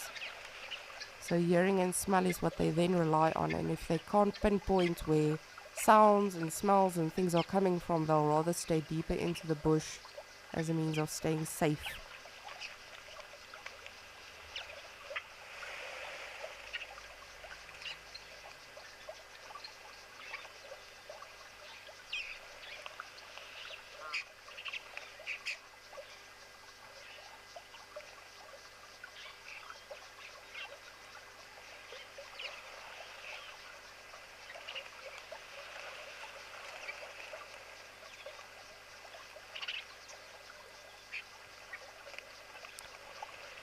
Heather, so if, let's say there's an animal, for instance, let's say a nyala, that was sick, if that animal is in the water, it could potentially contaminate the water. However, that being said, animals are very clever. They'll know when something is off or not good to drink, specifically your elephants. I've seen patterns where animals such as the impalas and the buffalo tend to follow the elephants to watering holes, because elephants can also very, very, very distinguishedly tell, okay, well, this is good or this is not good. But that being said, just like everything else in nature, you know, it takes a lot for it to contaminate it. But of course, we've got other animals in nature, such as the vultures and hyenas, and all of those animals that are the recyclers and clean up the contamination that could potentially be bad for other animals. But also frogs is also a very good indication of a healthy watering hole, if you can call it that, because frogs obviously breathe through their skin, for lack of a more detailed description. So of course, if the water is not good, they will not live there. So if you hear frogs at a watering hole, it's a healthy watering hole for the animals.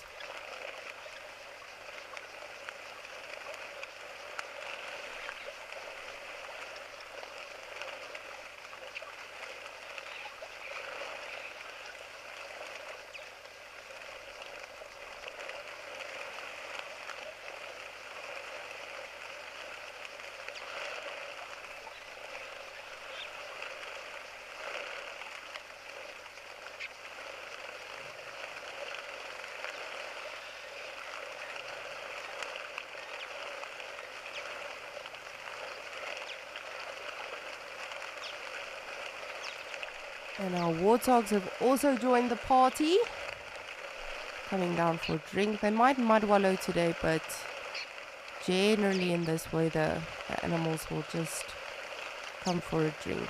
However, of course, they don't read the same books as we do, so they do whatever they want. But they might still mud wallow. It's of course a very good insect repellent, so it's not always just for cooling down, it is to protect their skins as well.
And then of course, as we're seeing all of the different animals here at Mashatu's watering hole, to celebrate World Animal Day on the 4th of October, Wild Earth will be searching for our favorite animals and marking them off on a bingo board during the sunset safaris from the 1st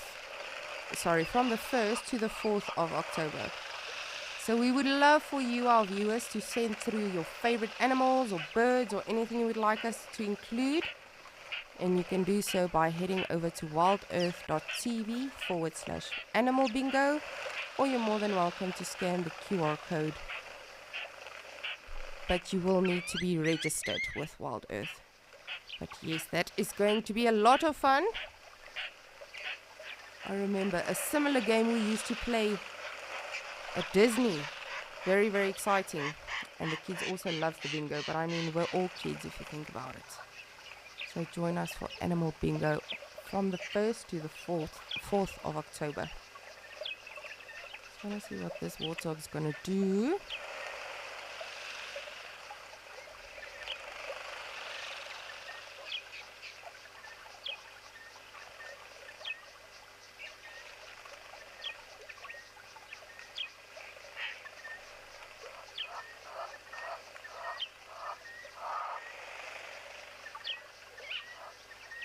You can just see he's having a good old scratch. Have to make do when you do not have hands. I would not be able to do that. If I have an itch, it has to be scratched. Don't want to look for a log or rock or a tree first to sort it out.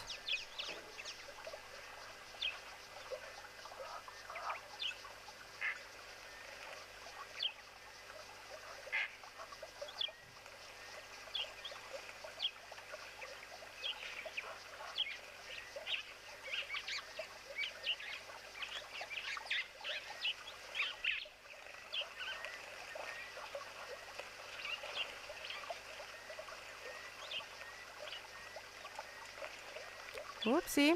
Just got a fright there. You can see that one in the middle immediately had his hair up straight. So that is just, of course, to make themselves look bigger for if there was potentially a threat.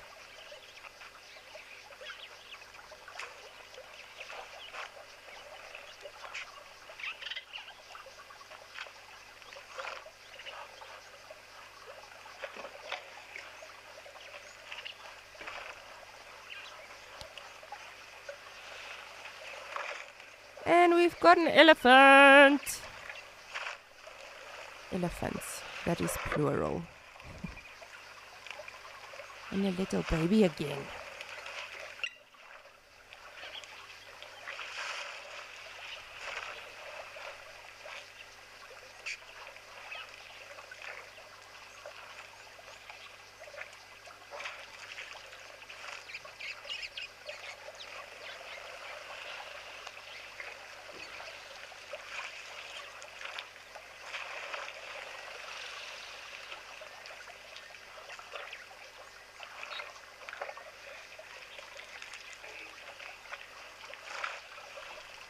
Oh, how beautiful is that?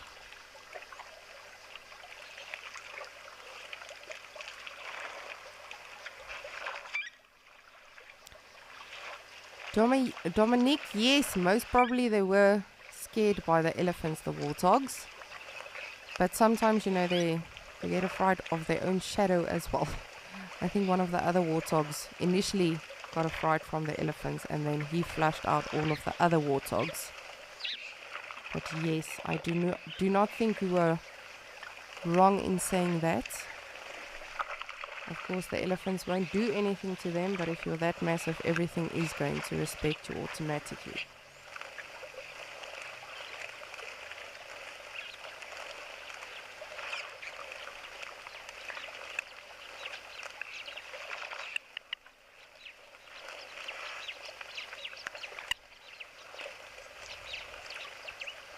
Just want to make sure if these are all of them.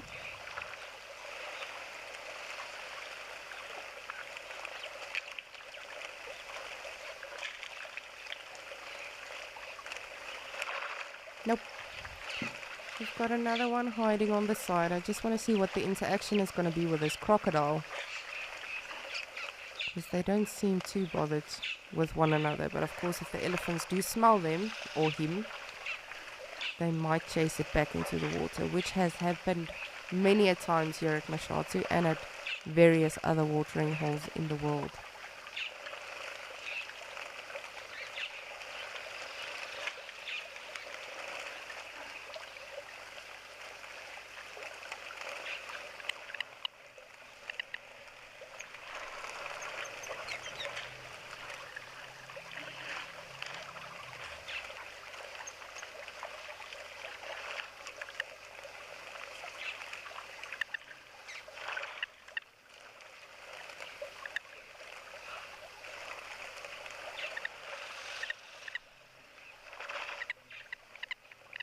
Here we go. See, that elephant's now deliberating what it wants to do.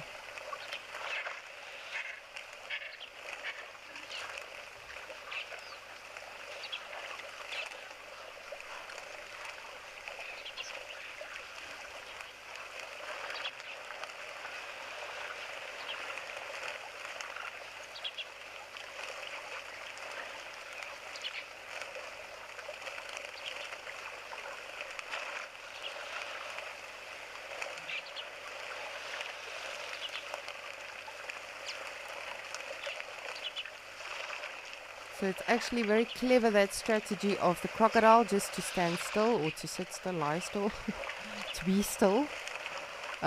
Because of course, you know, if it moves or it opens its jaws or anything like that, it could be posing a threat to the elephant. And interestingly enough, if you are ever on a bushwalk in a big 5 area, that is exactly what you're supposed to do when you are charged by, let's say, something like an elephant. You have to give them the benefit of the doubt, because if you are posing a threat to them, the chances of you getting attacked are much greater, as opposed to just respecting them and standing still. because in most cases they will break their charge and then decide that, okay, well, this person or this creature or thing is not threatening me, I will leave it alone. So that is exactly what that crocodile did now. However, if it did open its jaws, the elephants might have definitely chased it back into the water, or worse, it has happened before where elephants actually trample a crocodile, but those were in cases where there were very, very tiny babies involved.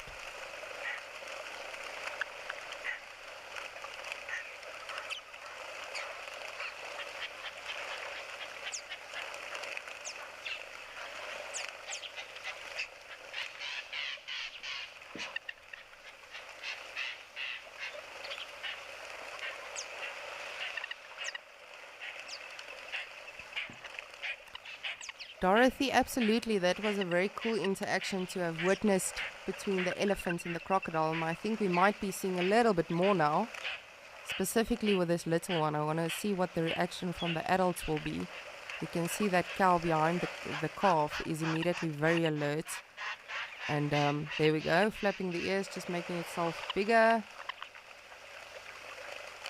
Not stampeding, I want to say, but just sort of, announcing presence by giving a bit of a harder stump. This is a very, very cool interaction.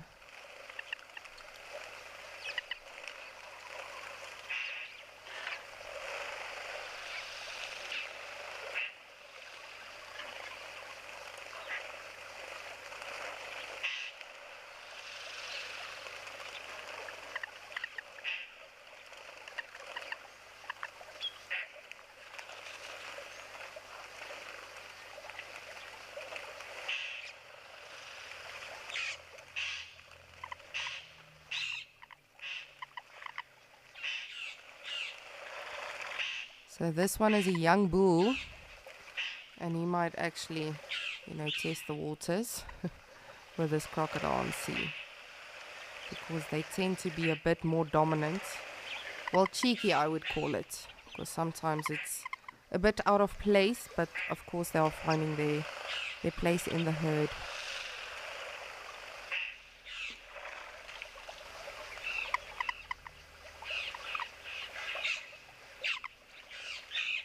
Just incredible, and that baby knows, let me follow the cousin or the brother, whatever the relationship is, and that way stay out of harm's way. Well, that was incredible. I can't say that I've ever seen that in that manner. That's the incredible thing about nature. You can see the same thing, but in a completely different way. That was really, really incredible.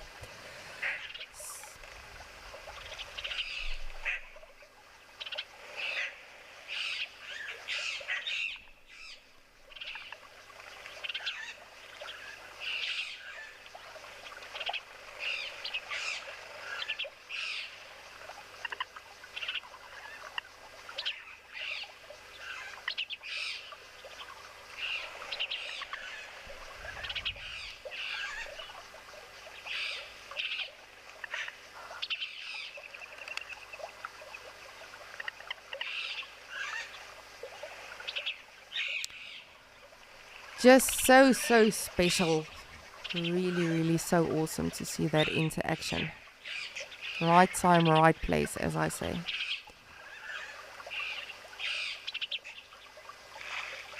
But what we're going to do is we're going to head on over to Lauren in Madikwe and see what she's up to.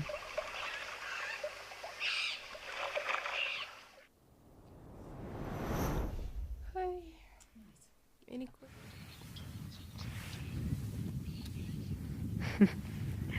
Our last remaining zebra is running off, I'm afraid.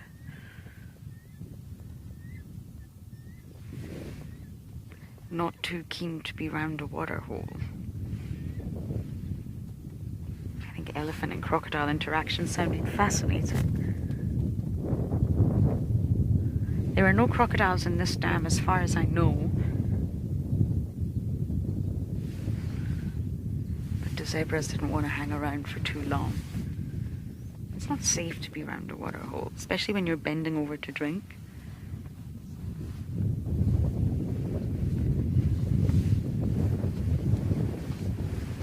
going to look behind us. We're on a damn wall. It's not going to be too easy to maneuver the vehicle to see if we can get any views behind us.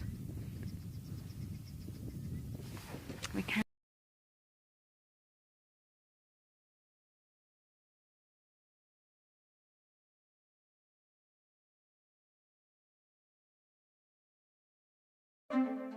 Hukamore.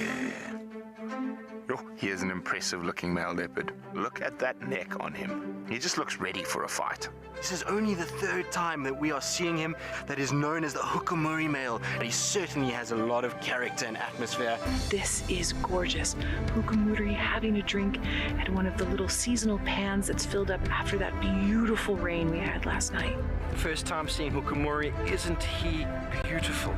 He's got the babies. He's got the baby. 2 of the babies made it away. He's got the one baby. Only meters away from me, folks. You know, for all we say he's a gangster and he's got a face for radio, we only tease. He's actually highly, highly adorable. Isn't he absolutely gorgeous? Compact, powerful, focused. It's not just Hukamuri, an elephant's approaching. Look at this. I love it.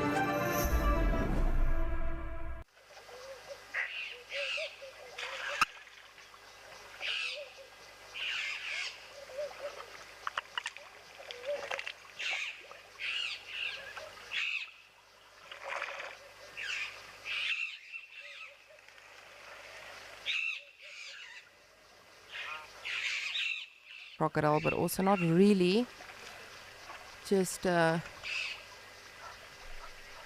sort of flapping the ears every now and again, but not a full-on mock charge, which I would love to see, because of course it is bigger than the crocodile, but if the crocodile is feeling tenacious and vicious, it can take on the baby. However, it will very, very soon hear from the matriarch and from the cousins and from everyone else as well.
Jamie, yes, I could not agree with you more. Elephants make my day every single time as well. Whether it's once a day or 5 times a day, I can honestly never stop looking at them and appreciating just everything about them, their behavior. And this specifically as well is very cool, with the crocodile just being there, and they know there's something there. However, they are not feeling too serious about him.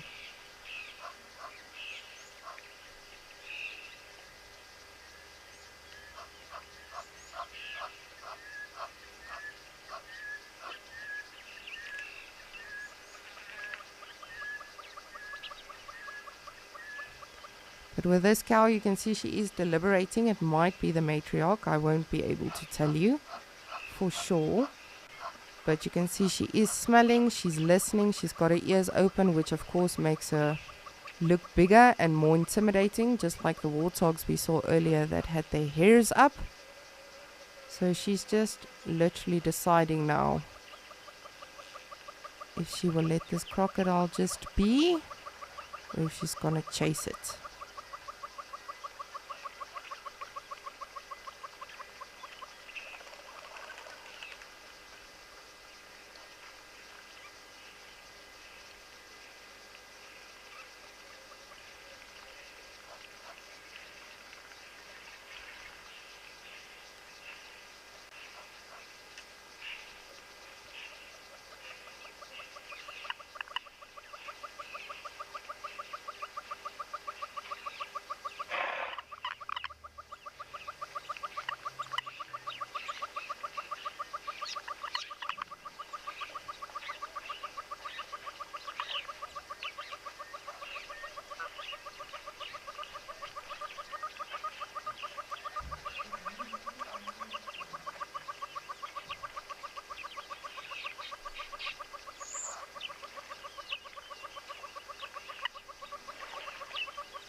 Oh, this is honestly so cool. Even though nothing's happening, like no one's attacking the other. This is honestly my favorite thing to do on safari, is just watch different species interact. And then of course, species within themselves as well, amongst their own herds and harems. But specifically to animals like this, because of course one could be detrimental to the other.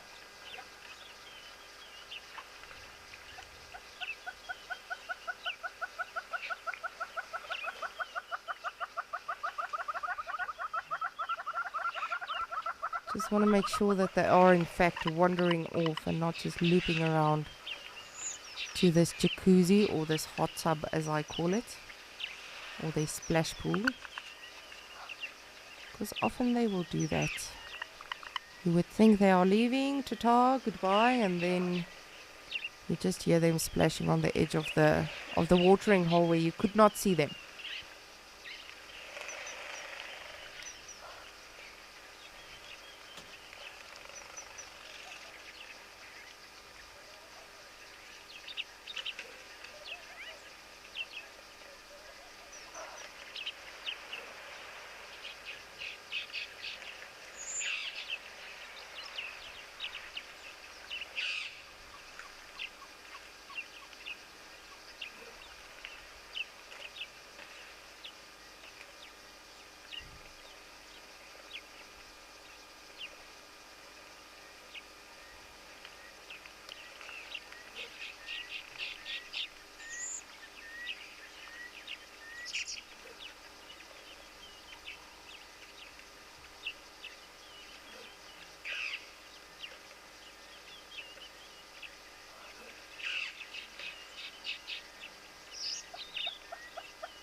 Oh, and it's just it's incredible to see the trail and sign that elephants leave. Of course, right now it's just their beautiful footprints that you see there next to the crocodile. But often you can see if an area in the bush has been freshly trashed, as I call it, because you can see the fresh cambium or the inner bark of a tree that's broken off, the leaves. Often if we had to track elephants, it was a big herd, especially summertime, you'll see the fresh green leaves on the ground. And that way you can more or less determine how recently they were there.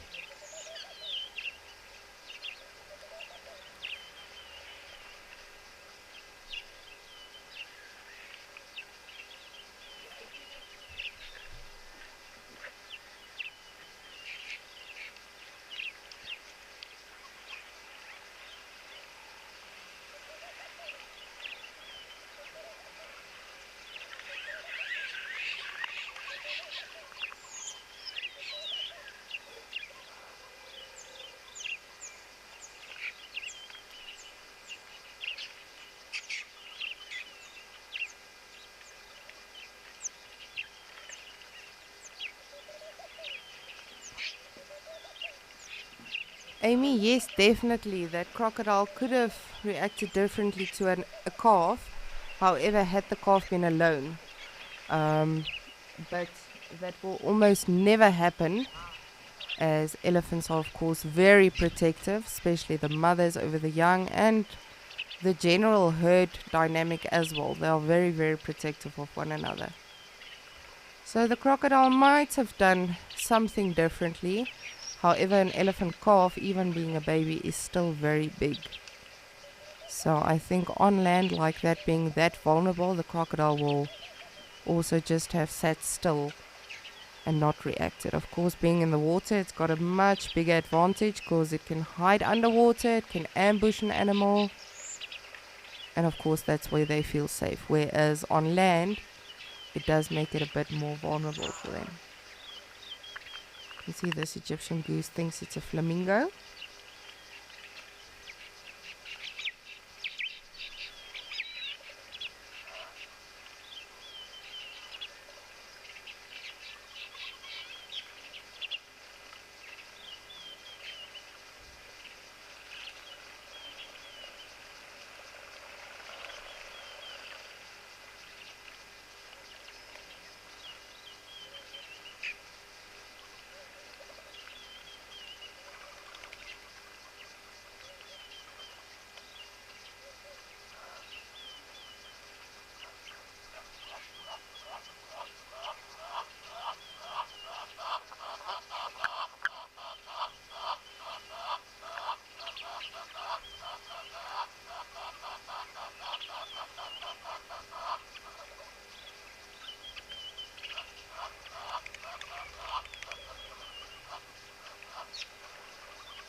So, Ellie, it is a fairly common bird. However, I would not say everywhere, no. However, their name is actually derived from the fact that they have makeup, as we call it, or their eyes look like those of the Egyptian pharaohs back in the olden days, where they had that thick makeup around their eyes. But in terms of in Africa, it is a very common bird, yes, which you'll see at most watering holes. But specifically to southern Africa, even in the cities on our golf courses, these guys are vicious. They do not take nonsense from anyone. I know, my brother-in-law has told me, he's been dive bombed by one before on the golf course, because they do also have their eggs on the ground, so they become very territorial as well.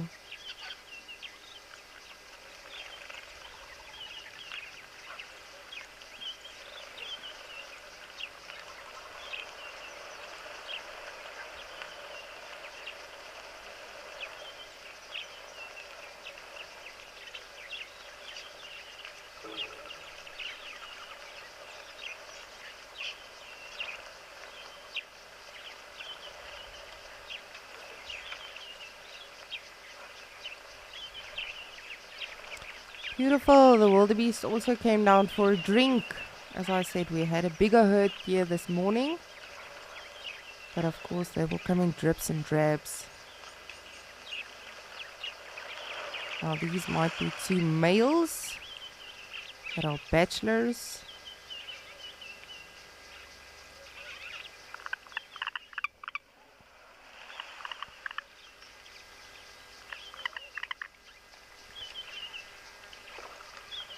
So wildebeest is actually one of the ugly five in Africa. I like them. I mean, I could think of uglier animals. However, none of the animals are ugly, I guess. All of them are very, very unique in their own way. But in the bush, we always used to joke by saying the wildebeest is made up of all the leftover parts of other animals. Because it's got the slope back of a hyena. It's got small horns from a buffalo. And then that fluffy tail might be from the giraffe. The face might be from a warthog, that flat face that they have. But I like them. I love the babies specifically. In the summertime, that we'll also see.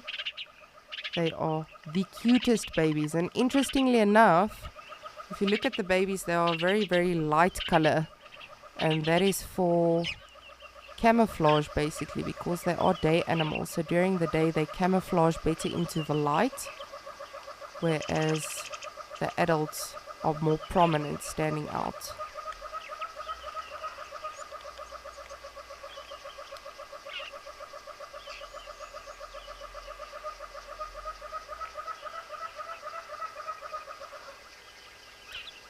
Inga, so those birds that keep bypassing us are red-billed quillias, and you'll see them specifically in the summertime. I know the other day I saw someone that mentioned they saw them in the Kalahari, and they said it must have been easily 1,000 together of them flocking together. So again, a safety number aspect, but those birds are called quillias.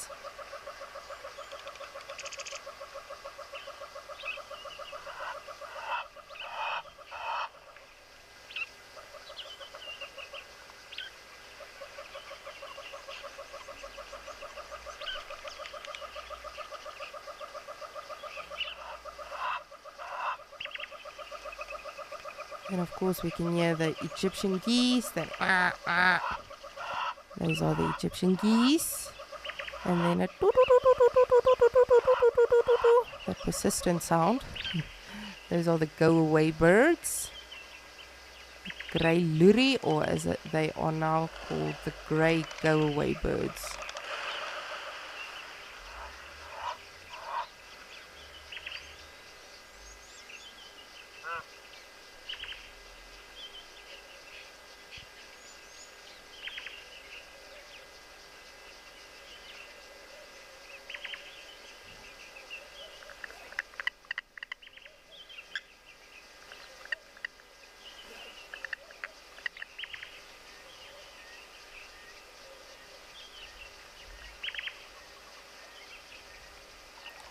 It's just so beautiful hearing all of the different birds making their calls.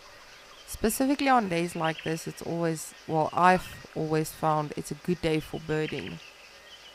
Because again, a lot of the birds will come out of the bushes and the shrubs, and they'll be a little bit more active because it's not as hot. But that's the interesting thing about nature and safari. You can have weather like this and not see one thing for a 5-hour straight safari. And then sometimes you can have this weather and not drive a kilometer without seeing something. So it always surprises you. Of course, it's good to know the different weather patterns and the general hobbies that animals have when the weather is different. But again, you will never know what's going to happen. For instance, I didn't expect a crocodile and elephant interaction today. That really made my day.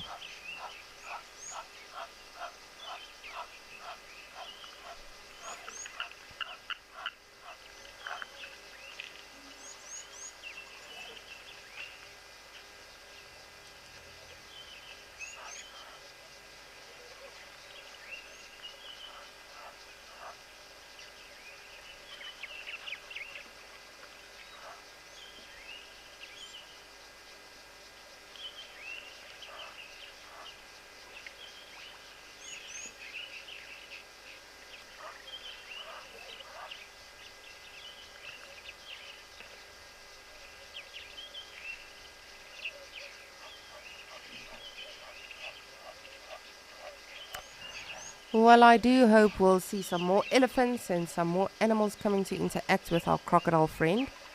So what I'll do is I'll keep an eye on him for all of you, while you go over to Andrew in Amakhala and see what he's found.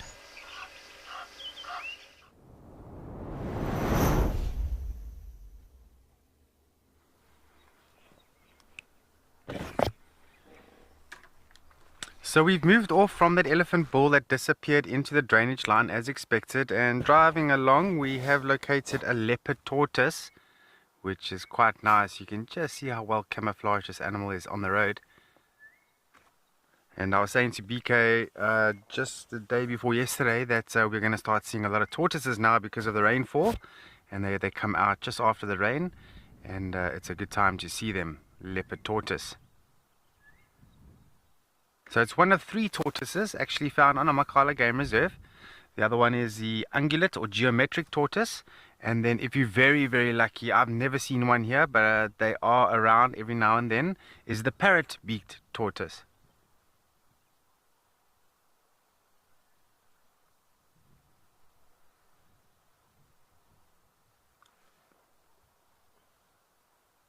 Yeah, they get particularly large, these leopard tortoises. Very, very big. And in Amakhala, they get ginormous. They get so big that you won't be able to pick one up. Although you shouldn't pick them up. I'm just saying that they would be very, very heavy. It can be battle to pick them up, actually. BK, go a bit forward, yeah? Yep. Okie dokie. We're just going to go a bit forward, yeah?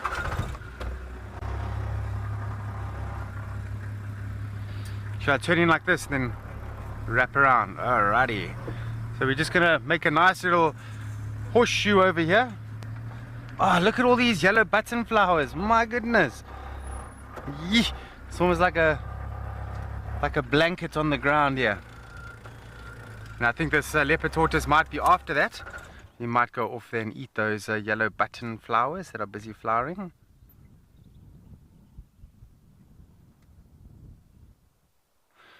But it's interesting, leopard tortoises are one of few tortoises that have been known to get into water and actively swim. And I actually learned this from Sam Schwickart, who's on the dam cams as well.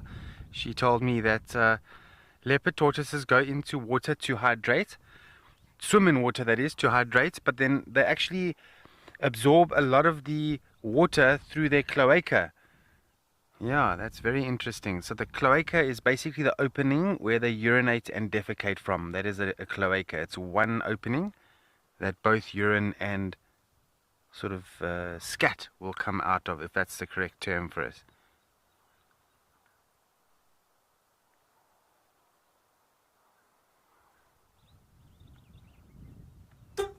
Oops, that's the immobilizer. It's not me pressing the hooter. Now, Jacob, I hope you are still watching. I did some research on what you asked me about the wrinkles on elephants, and I have a good answer for you. Okay, Jacob, so the wrinkles on elephants sort of two functions. One is when elephants go into water and they come out of water, you know the water is going to get trapped in those wrinkles, and it helps to keep them cooler for much longer. But now, interesting, the second function is because they are large animals, they are wrinkled to accommodate when they start walking. They can actually stretch the skin, you understand, so that the skin can tension and go back into a wrinkled formation. But very interesting, yeah, when elephants do go into water, you do see those. This is amazing, and now she's headed towards the elephants. Yeah. Here comes the male behind us. This is the male lion coming over here. The elephants are huddled up to protect the young ones in the middle, and he's going after that girl. And they are the buffalo going after the lion and the lioness. They're still going after them. Look at that guy charging. Hey!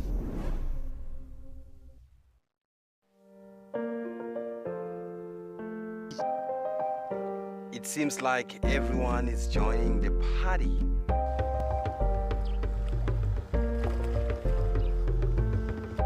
I'm speechless. This is really, really amazing.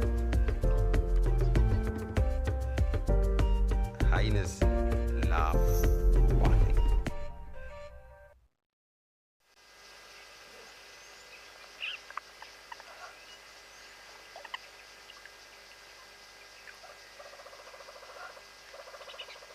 Bathing.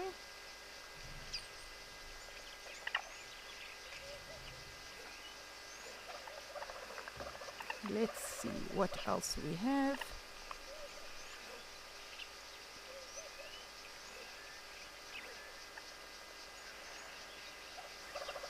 Of course, the impala have come down.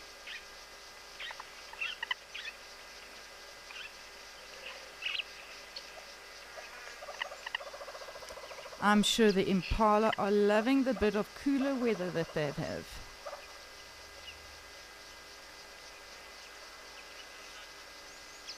Impala generally do need quite a bit of water.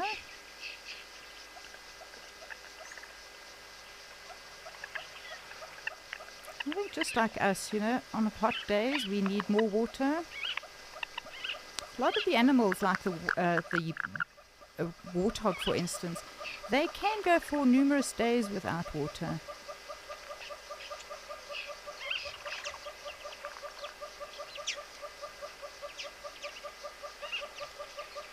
What beautiful silhouettes they make there in the water.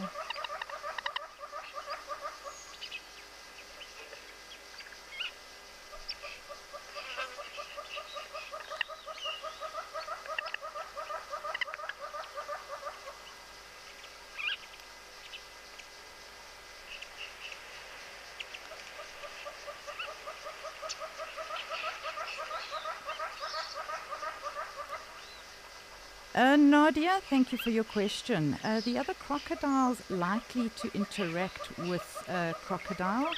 Look, generally we find hippo together with crocodiles in water, and they tend to respect each other. But of course the crocodile is basically looking for food. So he's looking for anyone coming down that to the waterhole to drink that may be a little bit easier to catch. He doesn't have many friends, so to speak. But as far as predators, the crocodile would not have any predators. As long as he's in the water, he's pretty safe. I have seen a leopard catch a crocodile before. And then, of course, look, he's in the wrong place at the wrong time. So he does prefer to stay in the water where it's safer. But as far as other interactions or any animals that come down to the waterhole, he will respect distance, just like if it's a bit larger animal, like the elephants we saw earlier. And of course, his main idea is to get food. An adult crocodile will need roughly 300 grams per day.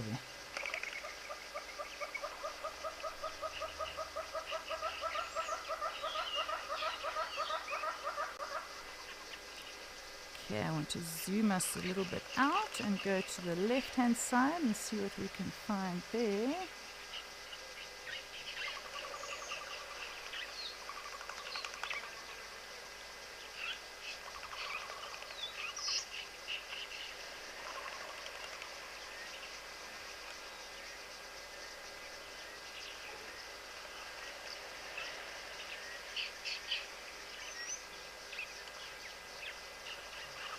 Always such beautiful sounds of the nature.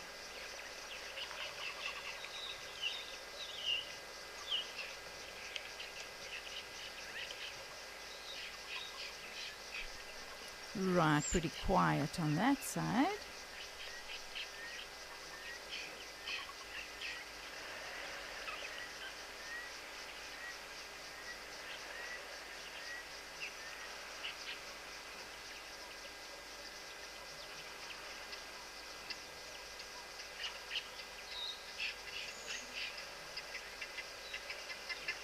Here's the red bull quilias that just flew past again.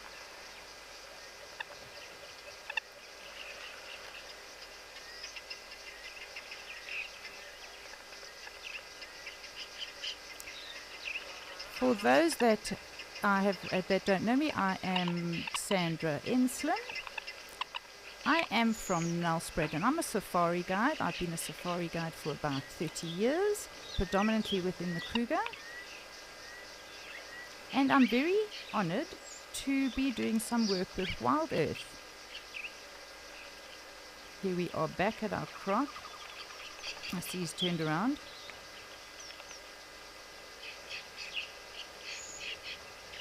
Let's see the interaction here with the impalas.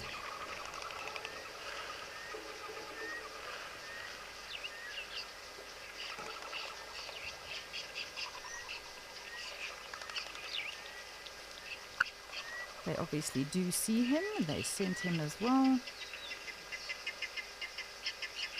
Respectful distance.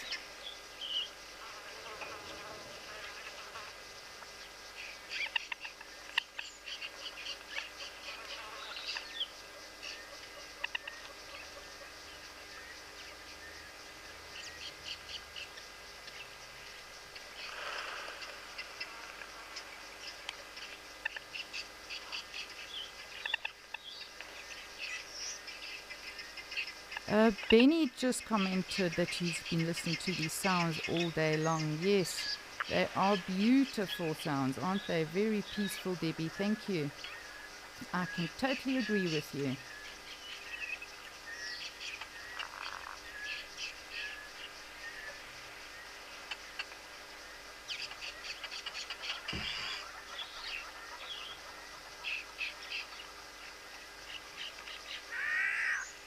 Isn't it amazing how quickly elephants can disappear for such a big animal? Being here just minutes ago.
Right, so we're back watching the impalas. Very hesitant to be drinking. At this moment when they are with their heads down, they're so alert of any sounds or anything going around them. They will get a fright of a bird, anything in the vicinity. But rather safe than sorry.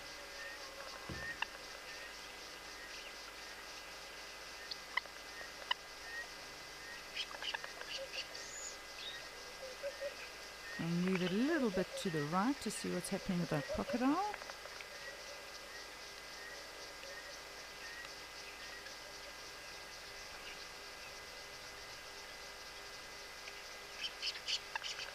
Please remember to send your questions and any comments. We are a live interactive show. You are welcome to scan the QR code. Please send us any questions to wildearth.tv/questions or scan.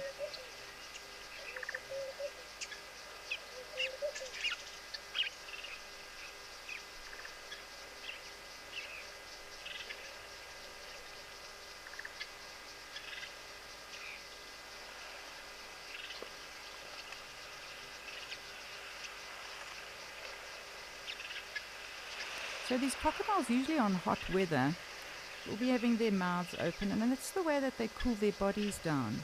So obviously, it's not very hot today, but he is certainly still needing to up his body temperature. Here we have a whole lot of guinea fowl coming down to drink.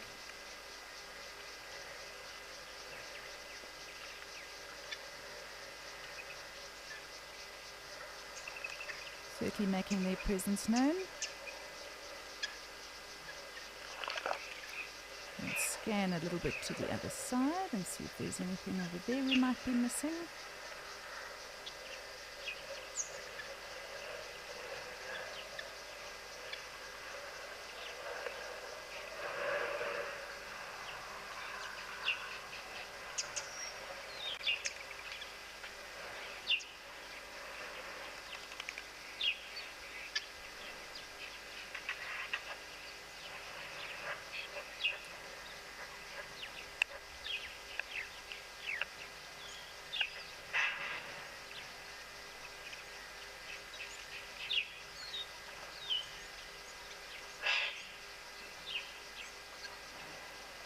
Kayla, yes, absolutely. A crocodile would most certainly attempt to hunt a bird.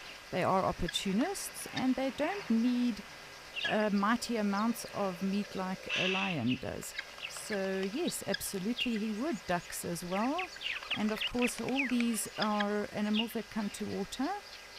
So potentially, yes, easy prey.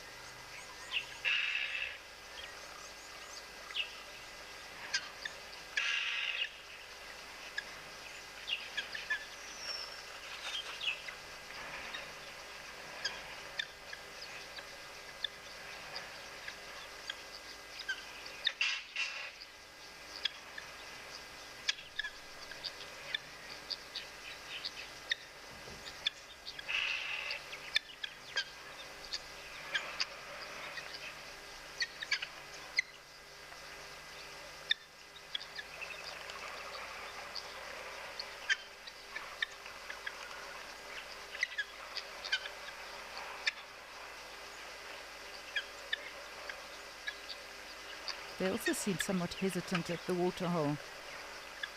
But of course, in numbers is safety.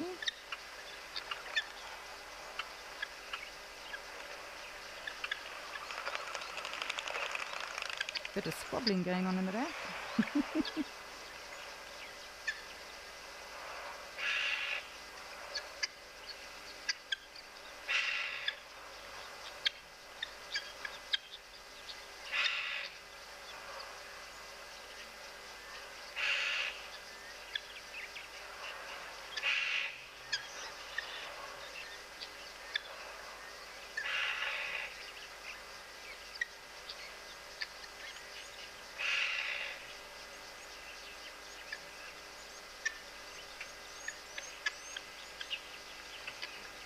Oh, there we go, the warthog.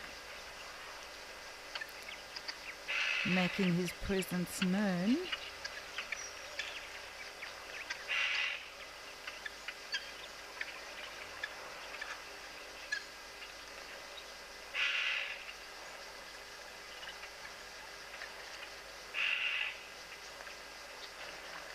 So as I mentioned earlier, warthogs don't need water necessarily every day.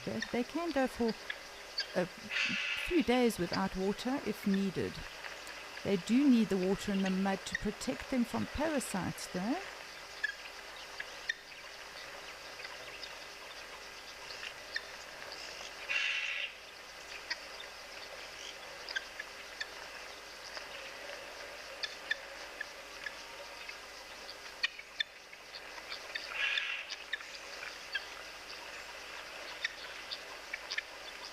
You can see the one on the left there has lost one tusk on the left of him. So they generally use their tusk more for digging up soil and looking for roots and tubes and things like that. So that male would have lost that, or half of his tusk in a fight.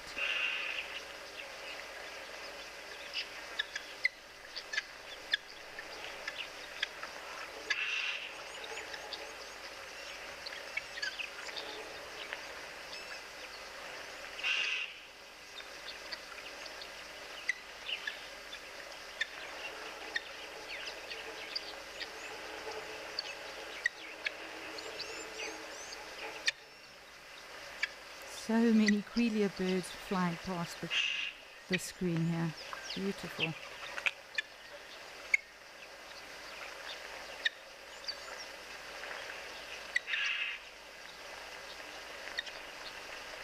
So there's actually very little difference between male and female.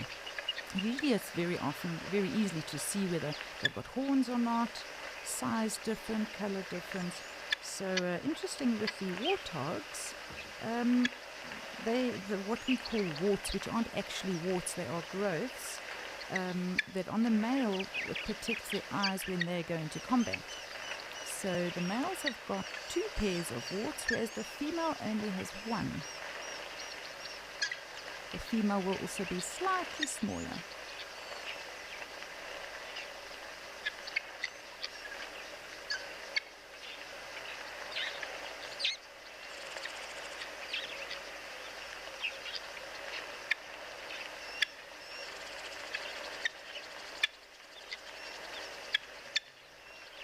It would really be awesome to see some little baby warthogs. They're always so cute.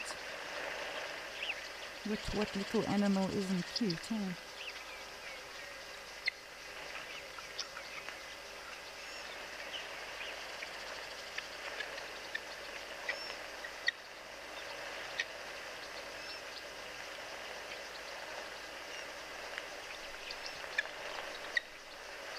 Has anyone ever wondered why the tails go up in the air when a warthog runs around, or it gets a fright and runs away?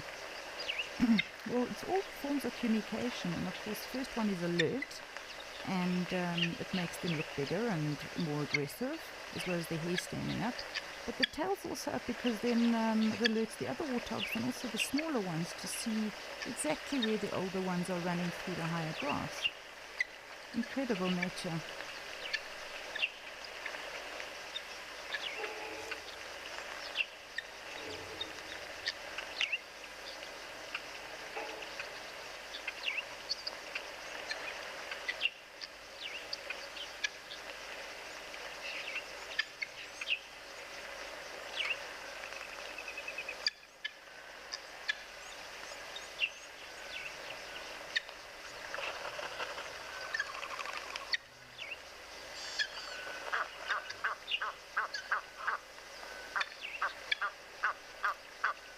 Ben, yes, it does look like some of these guinea fowl are not frightened or shaken at all, yes. They don't really have a reason to be shaken. First of all, the warthog is not a predator to them. If anything, at this waterhole right now, they'll be keeping away from the crocodile. Warthogs predominantly eat roots, tubes, they will eat insects that come their way, they like to dig up termites.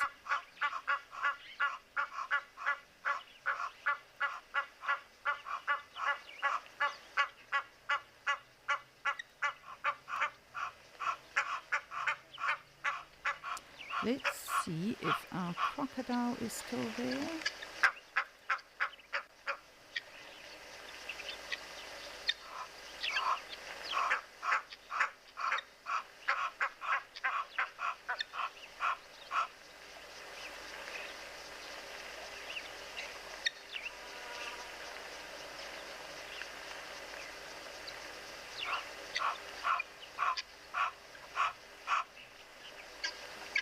Right, he hasn't moved.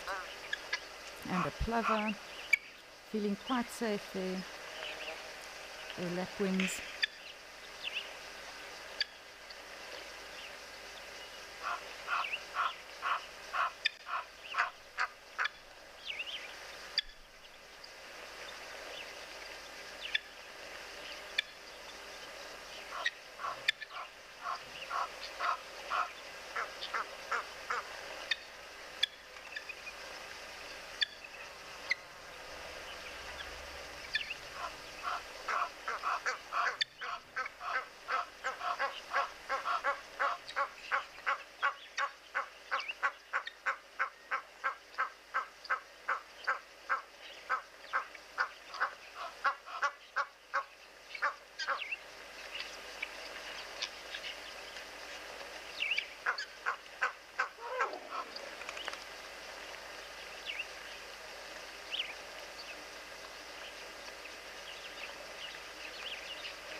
Right, so I've just panned a little bit to the left. Looks very quiet here. I was hoping we'd get something coming from the left. But that's something we need to be patient about. That's the wonderful thing about being in the bush. What I do love about sitting at a waterhole is you could really just close your eyes, enjoy the sight, the sounds, the smells. And every minute there's something else.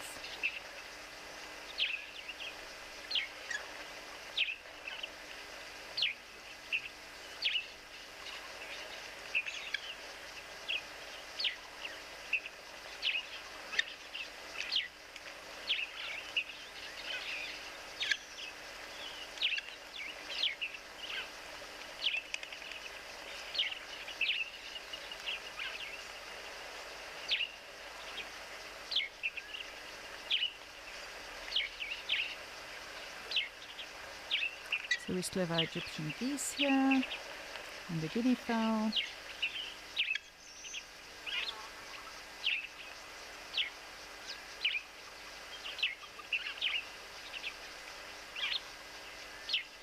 When I try looking at far distance, I can't see anything moving.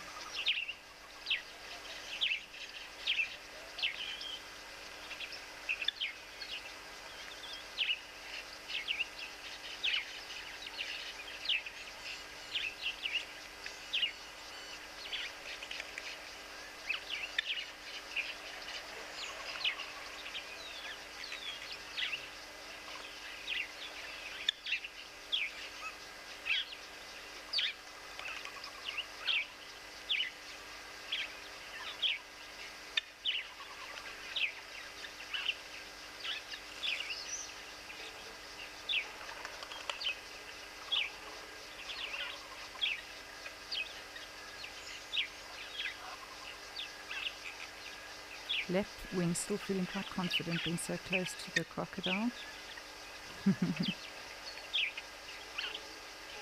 Can you see all the elephant tracks behind the crocodile from where they were walking earlier?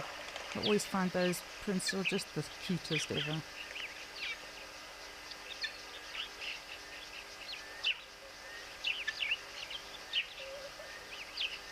It's always interesting to see around the waterhole what has been there even a few hours ago.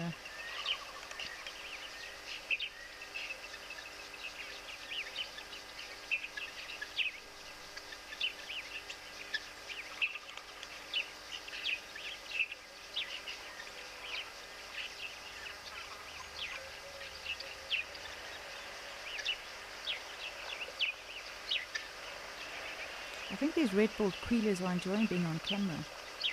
They're going left to right, left to right.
I'm going to try zoom out a little here and see what else we might find.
Oh, there we have an elephant coming down with a young one.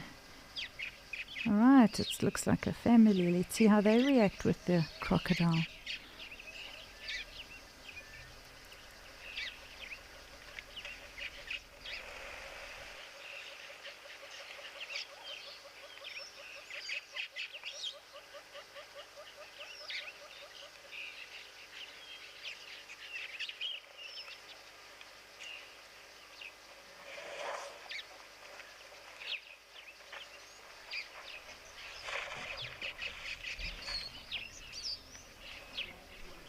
Oh wow, this is a lovely number.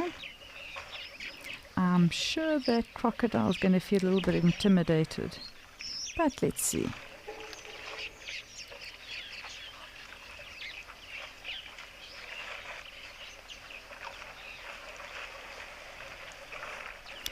Fiona, the elephants, to protect themselves from the croc, first of all, the only thing a crocodile would try do if he's in the water would be to try grab his trunk. But obviously the size of a elephant, you can't pull him down.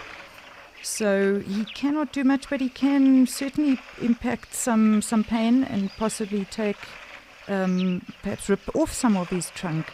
But of course, the instant something like that happens, the other elephants will interfere and possibly trample the crocodile. That I have seen before. So the crocodile would not be very clever if he would try that.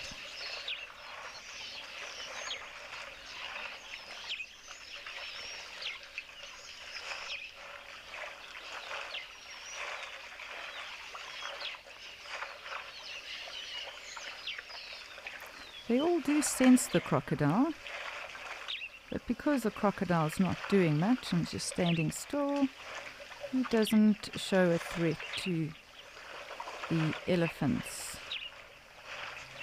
And should the crocodile try do anything, obviously the elephants will retaliate immediately, and the crocodile would be on the losing end.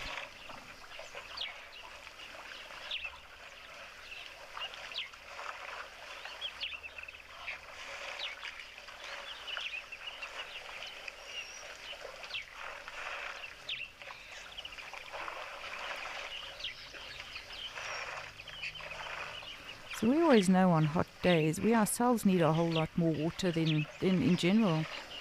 So an adult elephant will need up to about 250 liters of water per day, which is quite a lot. And of course they need water daily. So at least twice a day elephants will go down to a water hole to water, also to cover themselves with mud, as I'm sure you already know they use that for anti-parasites, which they then at a later stage, once it's dried off their bodies, they will go rub it onto trees. Aren't we lucky we don't have to do that?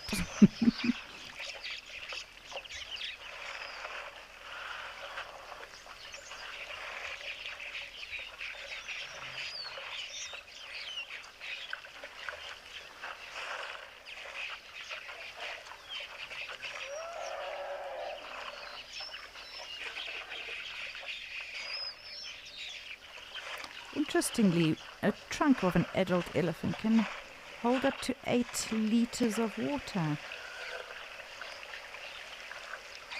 So within seconds, he consumed 8 liters.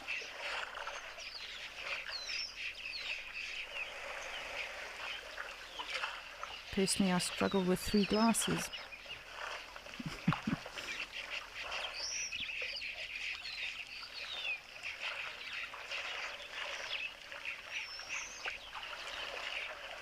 We're going to be heading to Andrew in Amakalo in a few moments.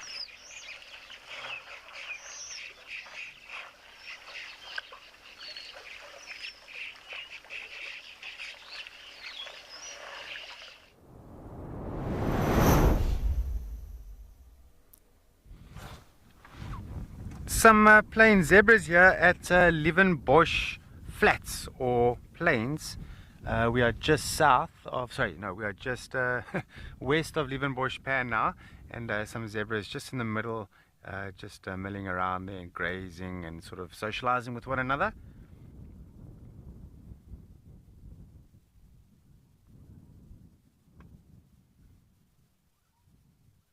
And I mean, these yellow button flowers are really blanketing this area. It's very beautiful. Very beautiful. I was speaking to BK. He even said to me he has never seen such a diverse amount of such beautiful flowers in one game reserve. So it's very nice. But they won't last for too long. Give it a few more weeks and they will all be gone for the rest of the year.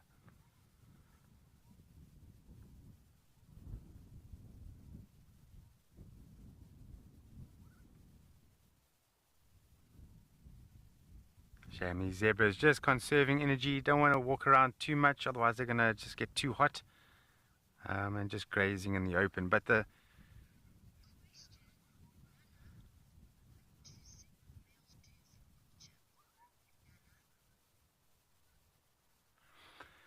Nana, good afternoon. Or is it afternoon? Yeah, it is just struck afternoon now, just on 12 o'clock. So for courtship, zebra males... Sure, that's an interesting question. I haven't actually observed courtship, but I think a lot of socializing and sort of trying to form bonds with the females. I think that would probably be the best thing, because I have seen the stallion trying to socialize quite a bit with females in a harem, because of course there will be a dominant stallion within this harem, but you know, there could be a new stallion that has taken over the harem and is still getting to know those females. And I think a lot of it's got to do with sort of smelling each other, a little bit of maybe grooming, and then just socializing with one another in that sense. But the stallion is very, very dominant, and I think you know, the females, they know very much so that he's quite dominant, and then start to sort of just behave like a harem. But if we have a look, I think the stallion is just on the left-hand side of that group. I think that's him. But it is quite difficult to identify the males from the females. You have to really look very closely.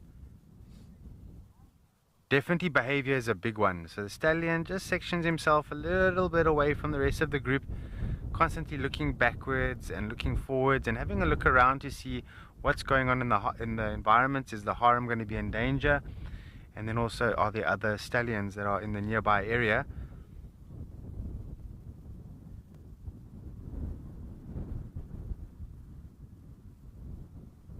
And he's going to mate with all these females when they come into a season. And it's interesting with zebra, there's no real sort of foaling season. I think that's the word you use. So when they have a baby, I don't think there's an official season, as long as the mare is in good condition and the bush is in reasonably good condition. And there's no reason why not to fall pregnant and have a calf. I mean a foal. It's also said that, and it's, yeah, for me it's quite difficult to see this myself, but they do say that if you have a look at the buttocks of the zebras, when they shake their tail, there is a black stripe between their legs. And it is said by quite a few different, quite experienced rangers that I've met, that the females tend to have a much thicker stripe and the males have got much slightly thinner stripe. And so that's how some people differentiate the males from the females. Another good way of identifying the stallion is obvious body scarring. A very well experienced stallion is going to have a lot of body scars. Maybe parts of his body are going to be missing, typically tails, and maybe ears, and the ears become a bit tatty. Oh, shame that zebra is fluffing up and down its tail, having a good time there, swatting those flies.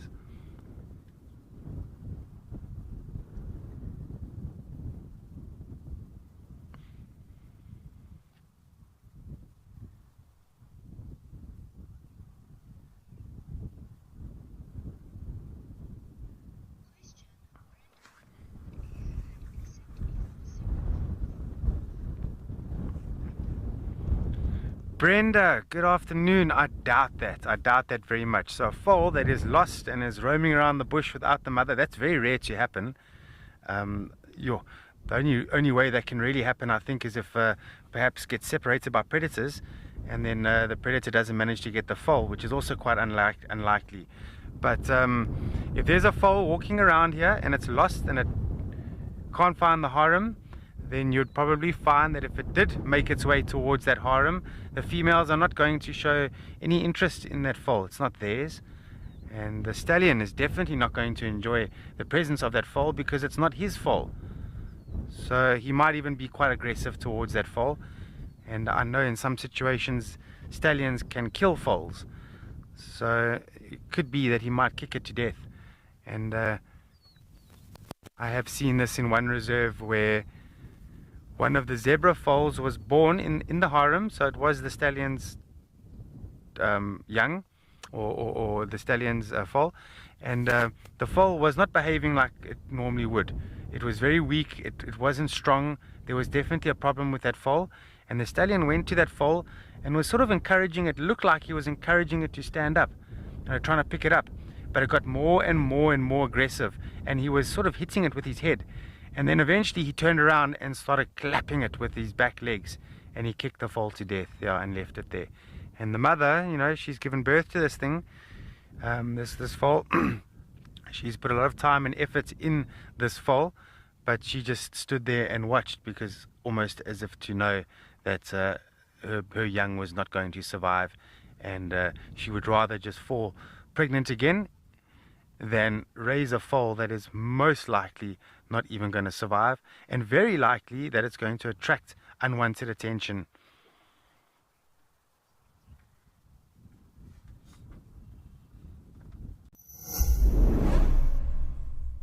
In the build-up to World Animal Day and in preparation for our game of Animal Bingo, we need your input. Head over to wildearth.tv/Animal Bingo to cast your vote as to what creatures you would like our guides to search for. The top most voted for animals will be placed on our bingo boards. Join our naturalists as they battle it out to be the first to shout, Bingo!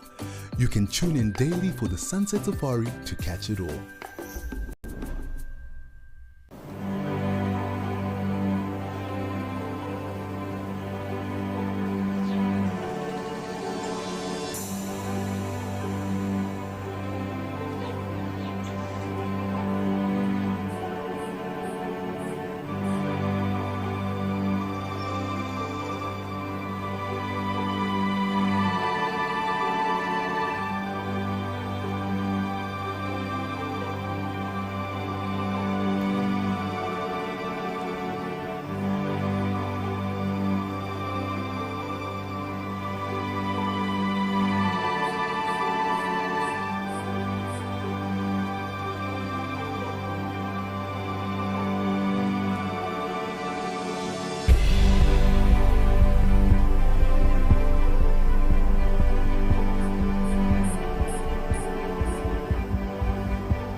Stunning animals. Notice this area has got a lot of short grass, which one of the suspects for grazing the grass so short like this is going to be zebras, which are very important because they're bulk feeders and they're going to eat on a lot of these grasses over here, keeping it nice and short so that when there is regrowth, that regrowth is going to be nice and sweet, and the perennials have been broken down from the plant, meaning it's going to be sweeter. But as soon as the grass gets too long, the perennials are pretty high, and therefore the grasses lose its sweet value, and the grazers don't particularly really enjoy that.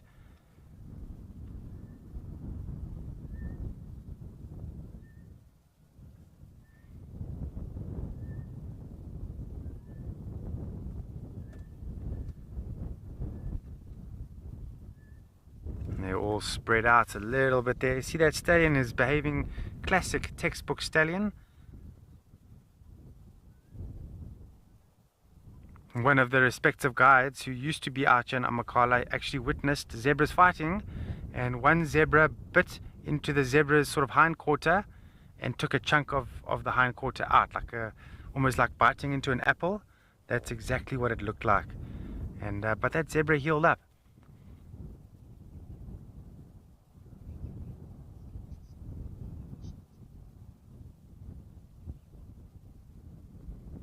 Good show. Very nice. Alright, we're going to keep on scouting and see what else we're going to find on this hot, warm day. In the meantime, let's head off to Sandra in Mashatu on the dam cams.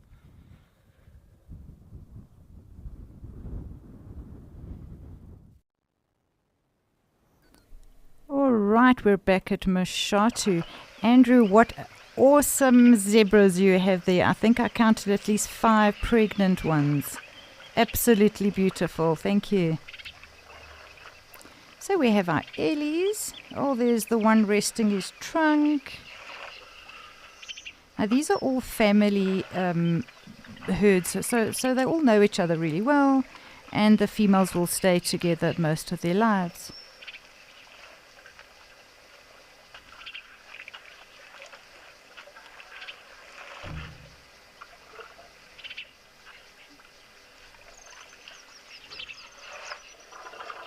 Wait, Mummy, I'm not finished drinking.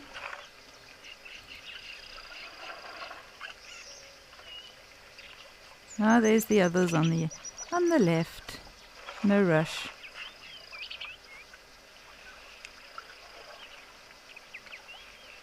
Always so beautiful to watch a breeding herd. Oh, and we have a giraffe coming in the back. Lovely.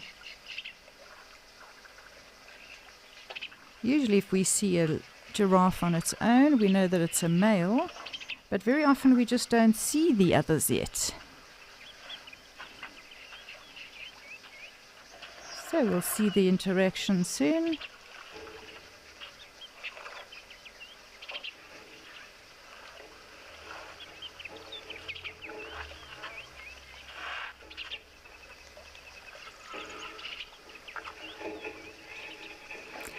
Mary, the matriarch, doesn't often have problems with other females in the herd. Keeping in mind that they are family, they have a lot of respect for the matriarch. There are times where she may have to put the younger ones in their place, just like with us humans, where the young ones try to test the boundaries. But more than that, no.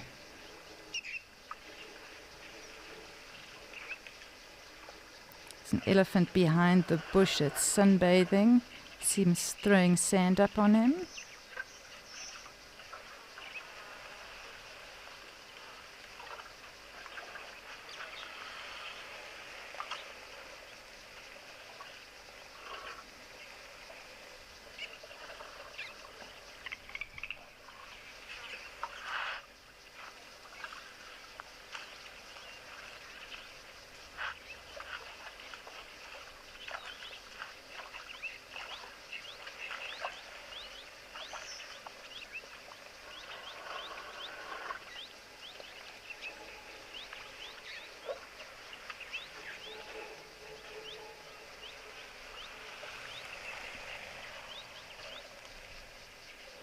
The scene certainly is breathtaking. Yes, I agree with you, Bundubash.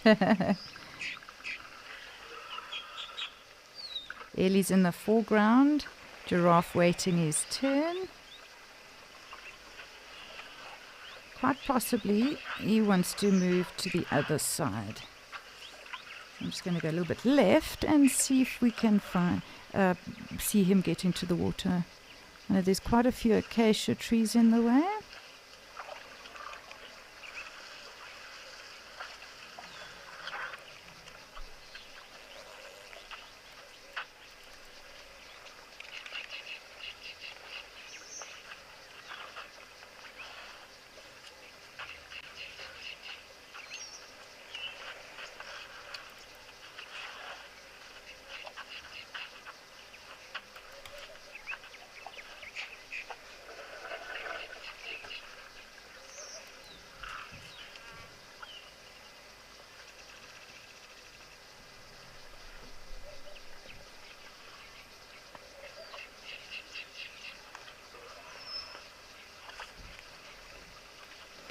Linda, I haven't had the wonderful chance to go to Mashatu yet, but I certainly hope I will one day.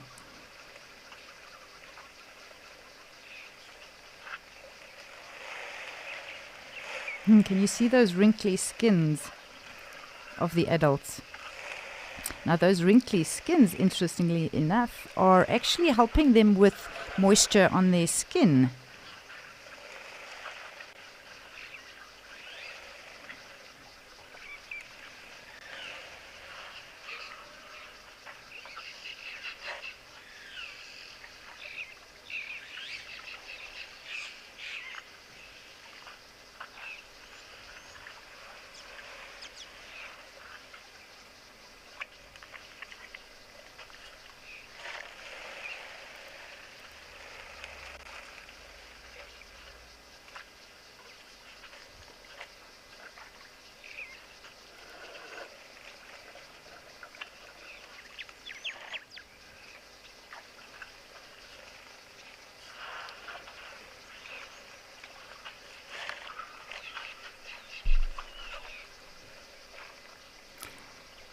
Please remember, this is a live interactive show and we very much welcome your questions.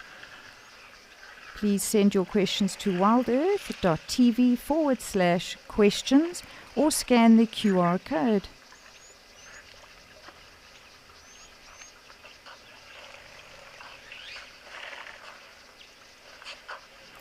There's a giraffe coming out of the back on the right.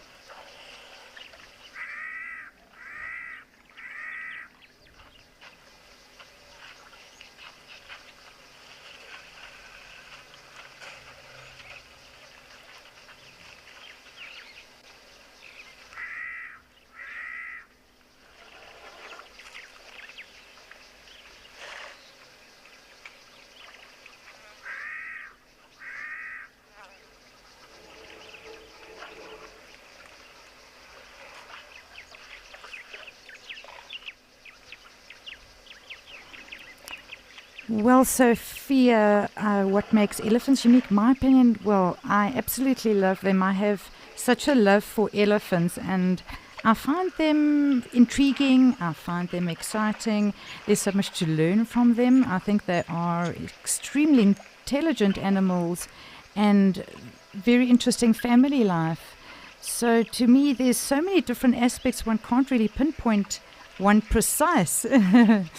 But yeah, I've certainly found them very, very beautiful. And I think like many of us, we love to watch them and their interactions.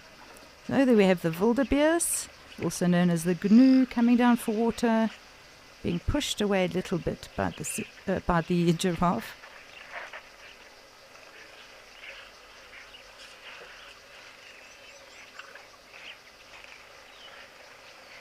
And our croc is still sunning himself there, feeling quite comfortable. Ellie taking a nice detour around him out of respect.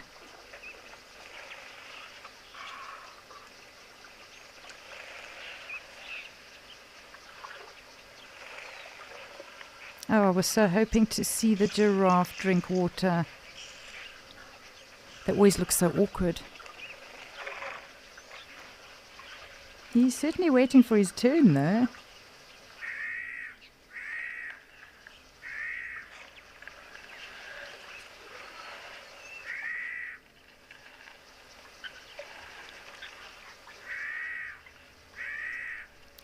Darian, no, crocodiles don't have the ability to actually overheat in the sun. They will lie there. As soon as they feel they've had enough heat in their bodies, they will return back to the water.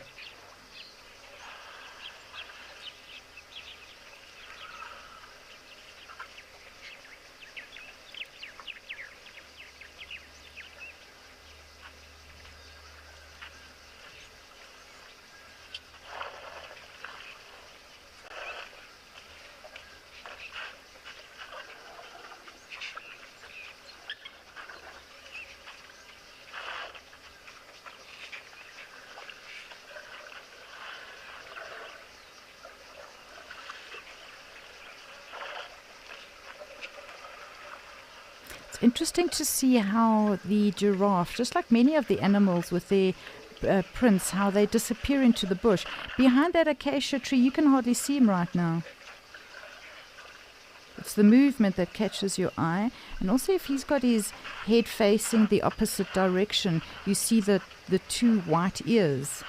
Those are his markers. Also ideal for the young ones to knowing where to follow. And the zebra coming down on the left.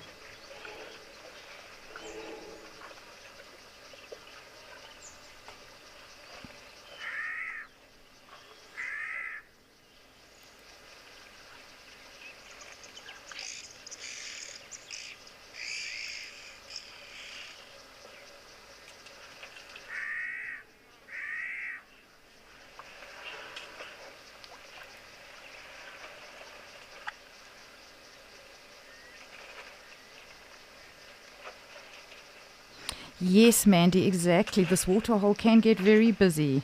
And as I said earlier, within moments it changes. The crocodile is still there, but now the zebra, the wildebeest, the elephants as well as the giraffe. None of those were seen earlier. Come on, giraffe, we want to see you drink. Oh, he's watching the crocodile. He's hesitant there.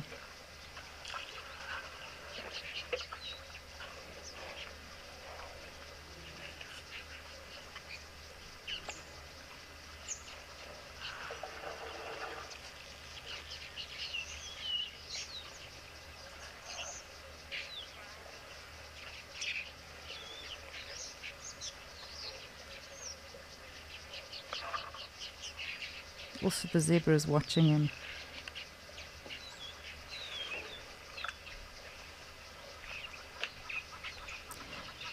Yeah, safety in numbers.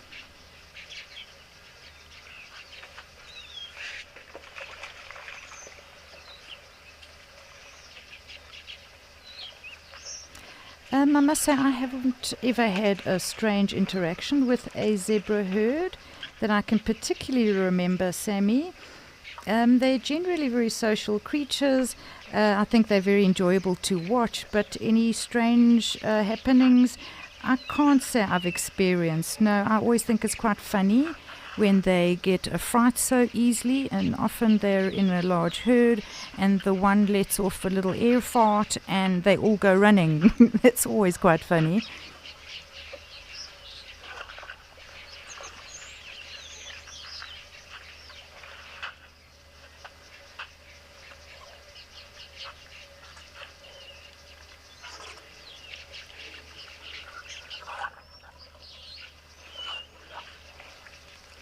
Yeah, so right now the crocodile holds the power at the waterhole. Of course, there's very little the crocodile can actually do when he's on land. Because what he does need to do is when he catches his prey, he actually has to thrash it onto the water. And that is how he kills his prey and breaks the neck.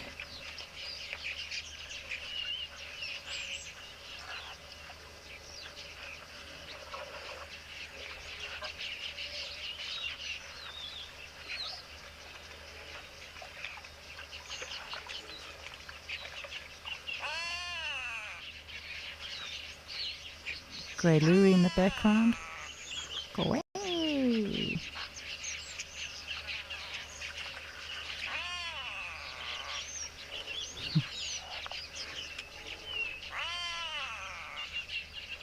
See, he's warning them.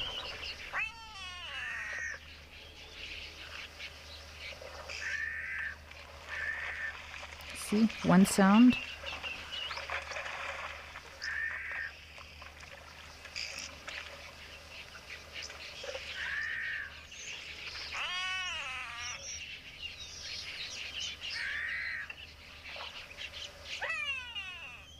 The zebra drinking water. It's just moved off now, facing the right now. She's definitely pregnant. Oh, it's going to be so lovely to see all these little babies.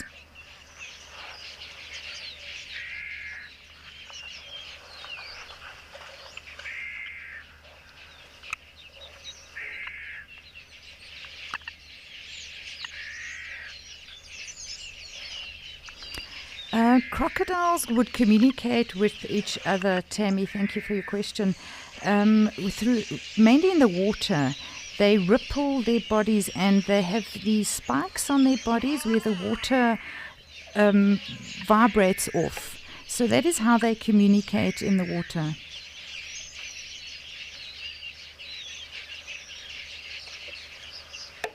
Look, obviously body posture and things like that play a big role as well.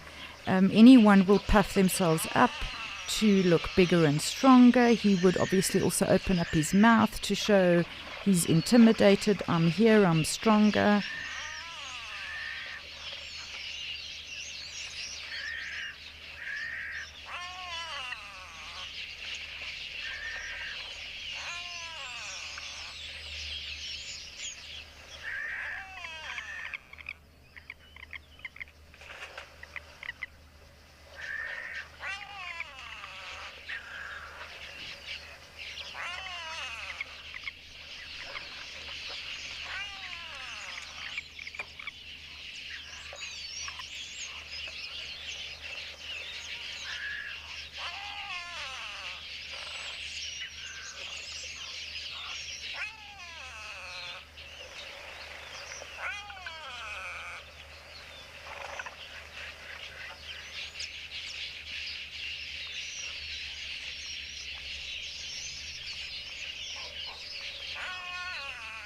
Let's see what's going on the left-hand side.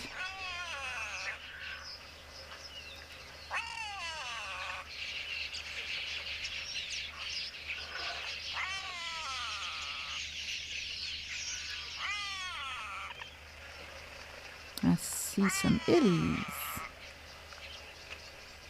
Right, so they're still there, which is lovely.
So our Ellies are still here, isn't that wonderful? You see the one in the middle here with his trunk curled up? He's busy smelling. Now that trunk alone has over 50,000 muscles. And to be able to control all of that must really be difficult. And we often see the youngsters learning to actually work with these muscles, which is really quite funny to watch. I'm sure you all enjoy that. And you know, the tip of the trunk is that they can maneuver it in a way that it's like little fingers. So they can actually take tiny little leaves off branches.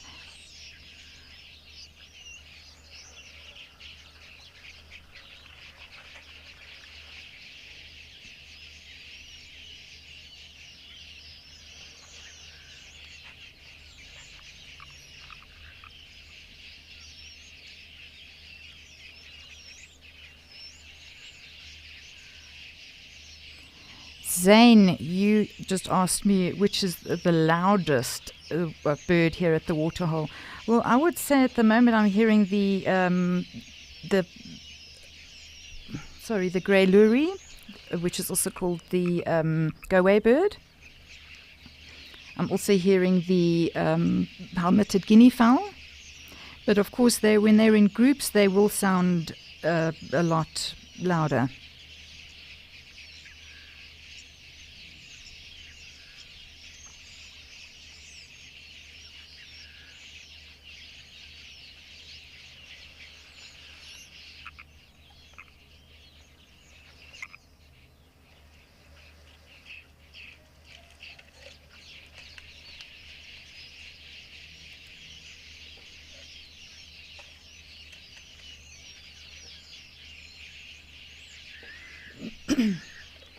Okay, Becky is asking me to identify all the board kills. All right, so we heard the grey lory, we heard the helmeted guinea fowl. Every now and again, we just saw the quailias in front of the screen, and they also make a more of a duller sound. But because there's a flock of them, it's quite a tune that they sing. Those are the three sounds that we're hearing. On and off. There's Aquilius again.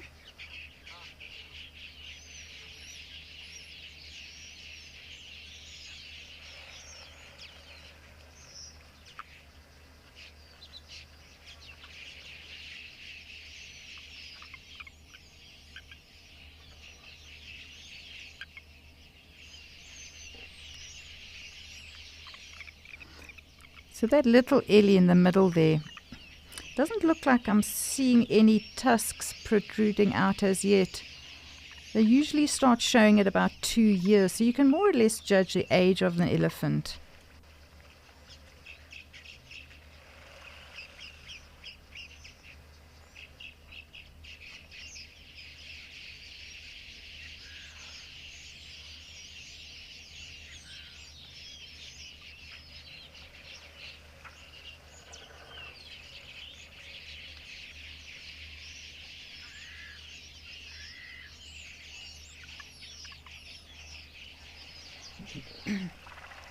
Yes, it is very true that elephants have a really great long-term memory.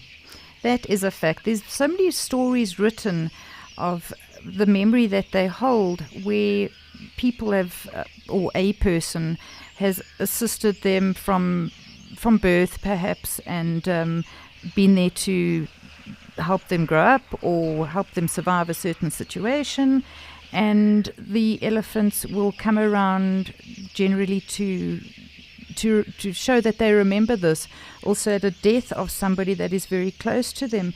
They do it in their own herds, where once a year they'll come back to the same burial area and mimic the same things again. So they remember it year after year. And it's almost a wonderful tradition to keep that going, how they actually think of their family for many, many years.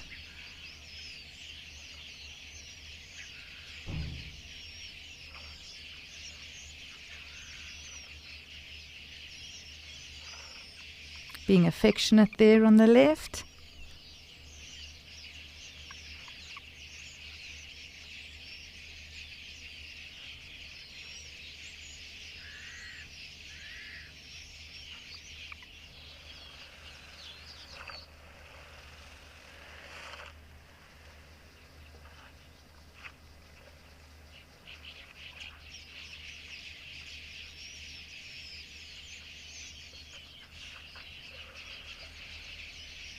I was mentioning earlier how elephants often have to come down for water, not just to drink, but also for their mud bathing. They don't have sweat glands, but they do have little glands by their toes, and that's their only sweat glands. The gland that you sometimes see by their ear and their eye, that is a oil-secreted gland, where it will be secreted during stressful times. So that's another reason why they often need to be around water.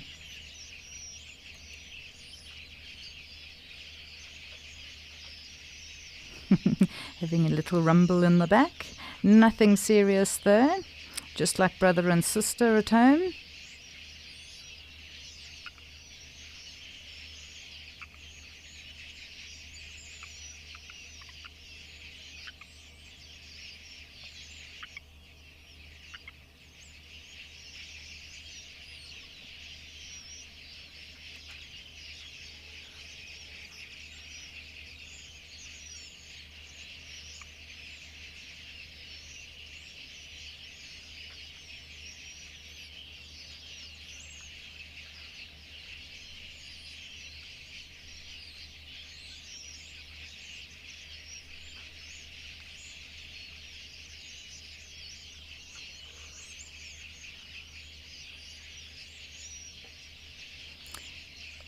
in a heavy storm, Danny, elephants will hide into the thicket of the bush. So they'll go deeper into the bush. There's not much more that they can do. It's the same that they do generally in the evening. So they'll come down to get water, and then they'll find some thickets to hide in for protection and to sleep. Elephants don't sleep throughout the night, though, let me tell you that. They only sleep between 4 to 6 hours.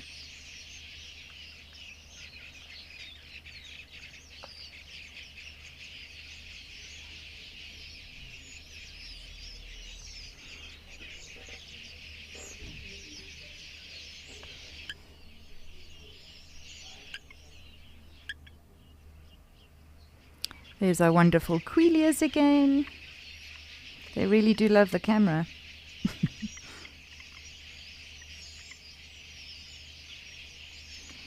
Let's see what the Ellies are doing on the left.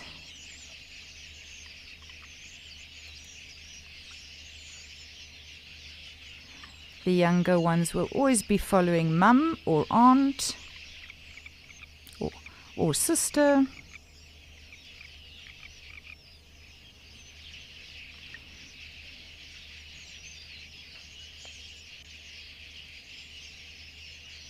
They do love those acacia trees. You know, I was once asked by guests, why do we as game rangers or field guides in our spare time not take the thorns off the trees to make it easier for the elephants and giraffe to eat? Which I think was obviously a very funny question. But I guess not knowing much, one can perhaps understand it or not. In fact, the elephants, with their intricate trunk, they can pull it off one individual leaf to another.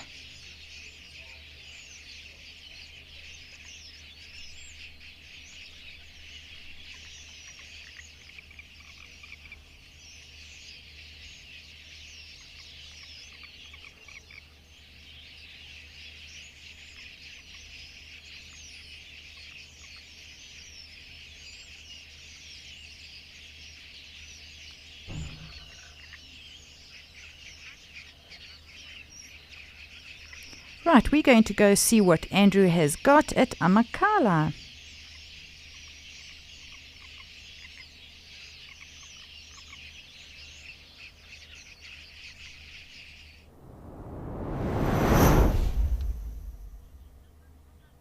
Okay, I thought we would try something a little bit different here.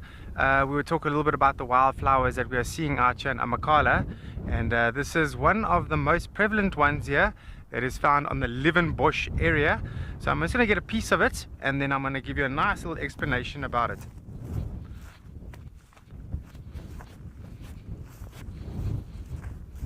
Oh yes, by the way, before I forget, before the wind blows it off, how does that look? Yeah? Okay, so in celebration of World Rhino Day, Wild Earth has got some beautiful merchandise in the shop. If you'd like to have a look there, this is one of the examples. Very nice, breathable and stretchable as well. And there are other designs as well. So if you'd like to have a look at some other merchandise in the shop, you can go and scan that QR code at the bottom of your screen, and you can definitely know more and see more. Yeah, but Jazzy Mpepu I'm talking about, this plant over here. So what I'm going to do is I'm actually going to cut it with my scissors. I don't want to rip it. It's not good for the plants, as we know. Don't rip it, rather cut it. And I'm not going to take like a one in good condition. I'm going to take one that looks like it's sort of at the end of its time, so that the plant can also do good. Okay, so we'll take this little bit over here.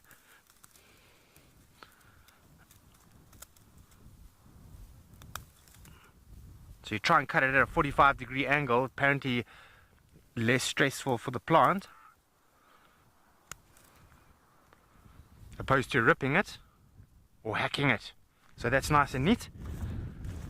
Okay, so we'll just put this tool over here. BK, don't let me forget this over here, it happens before. So this plant over here, it's very prevalent in the Eastern Cape. As you can see it growing out over here, it's called Mpepu. Now this particular wildflower, for the local cultures, they believe that they can communicate to their ancestors with this flower over here. And for traditional healers and things like that, they do provide it. And even BK was telling me to ward off sort of evil spirits and just encourage good omen. What this could be done is sort of take a whole lot of it, you wrap a rope or a string around it, and then you burn the end of it, and then you can just sort of just brush it off like this, or use a feather. Some people use a feather just to spread it apart, and that is believed to chase away evil spirits as well as to promote good omen within you. So yeah, so it is sort of like a sage. It doesn't smell like sage, and it's not part of the sage family, but mpepu, very interesting little plant. That, see that? I don't know if you can zoom in on that. It's quite a nice little plant.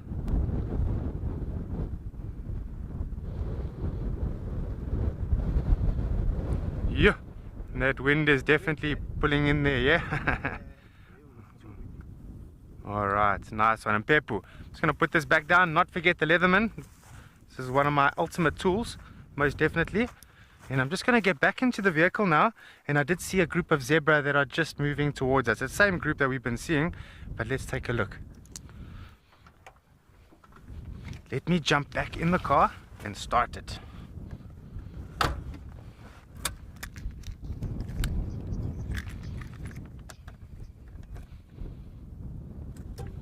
Okay, let's go take a look at those zebras that are just about to cross the road.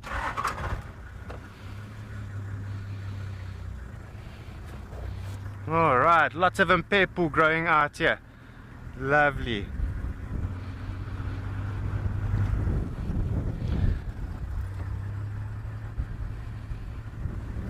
It's always a good idea just to keep the eyes on the dune forest or the dune thicket. We don't know where the rest of the breeding herd of elephants are, and they could very well be in there. It would be quite nice if they could pop out again. And there are some crows, but they did move off. But there must have been at least 30 of them in what they call a murder of crows.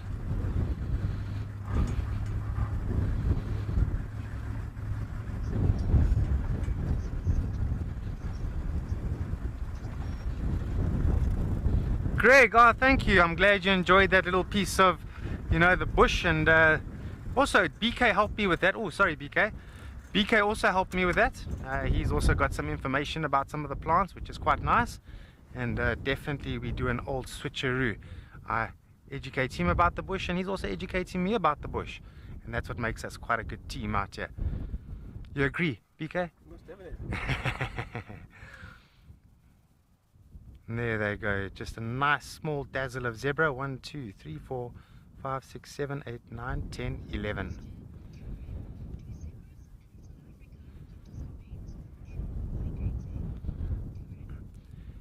Karen, unfortunately not. There's no official migration routes for zebras. Historically they would have, but now, you know, with national roads and you know, fence lines and things like that, that's not doable. And when we think of a migration, it's from one area to another area, but between those two areas, point A and point B, it's a vast distance, lots and lots of kilometers. But in South Africa, sort of no, that's no more. There's no migration, unfortunately. But historically they would have, I'm pretty sure, you know, chasing the rains, trying to get to better environments so that they can, you know, eat those good grasses, be in good condition, breed and move on, and the cycle continues, and the cycle continues.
So one of the areas in South Africa for ultimate wildflower looking at, I don't know, what am I saying now? For observing, for observing wildflowers, wildflowers looking at, anyway, is actually Namaqualand. And out there, you just have so many different species of wildflowers, and some of those wildflowers only pop up every, you know, between 5 and 10 years. So it's not always a guarantee that you're going to see certain wildflowers. And you do get some people out there that are really good at wildflowers. I've met quite a few guides who are very good. There's even one at Amakhala. His name is Martin, and he's able to identify probably all of these wildflowers over here. And definitely people go out there in search of wildflowers that they haven't seen yet. So something always to look at, Namaqualand. But yeah, enough about me. Let's head off to Sandra in Mashatu and see what she is busy with on her end.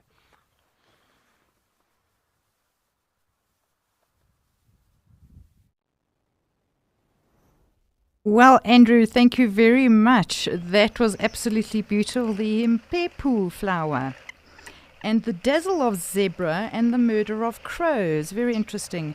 Thank you, Andrew. Well, I just had a herd of elephants that have just moved off as I spoke. All right, so I will move on to the right and see if there are any more. I think they have left our water hole. I was searching while Andrew was busy.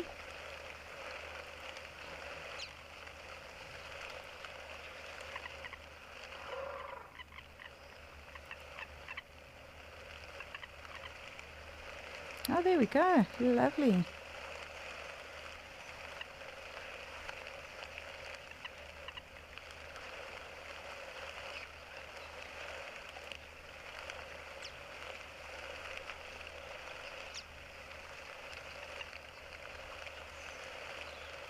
I think I'll zoom in ever so a little bit.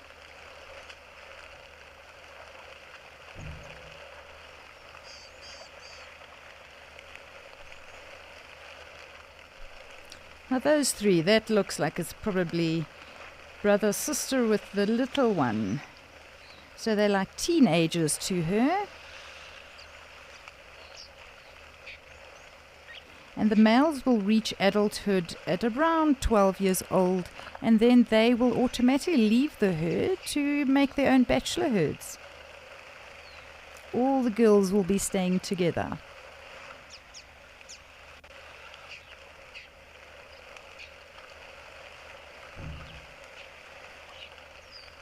Amazing how fast they move off and how quickly you don't see them. As big as they are. Oh, but here we have some more.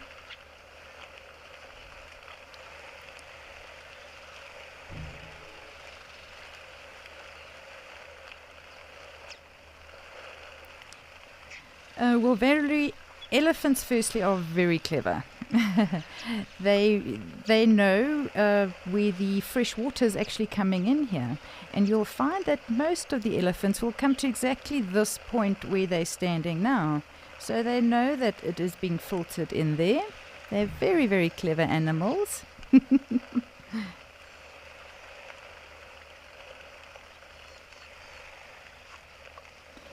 See, the one has lost the tusk there, the big female. Now one can lose a tusk often through fighting. Not that females really fight a lot, but these tusks are actually incisors, incisor teeth. So whether she may have had an abscess at some stage, that could also be. But most males will lose or at least break a tusk due to fighting.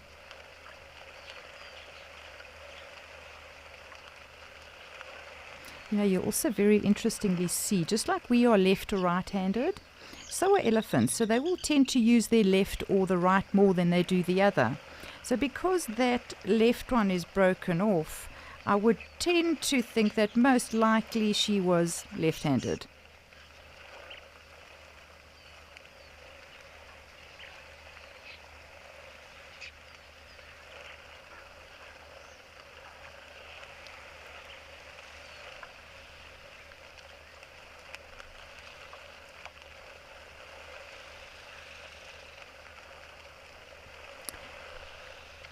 Grace, the tusks, they are teeth, yes, but they continue growing until they have reached the age of about 70 years.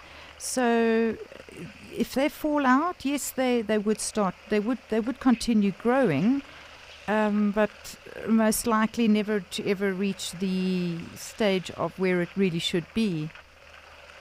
So teeth they are.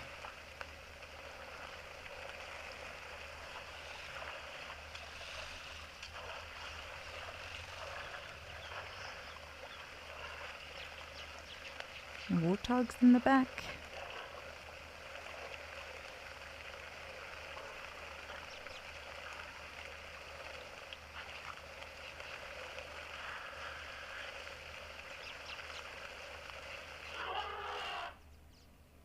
It's a bit of a trumpet and a flapping of ears to showing who is boss here.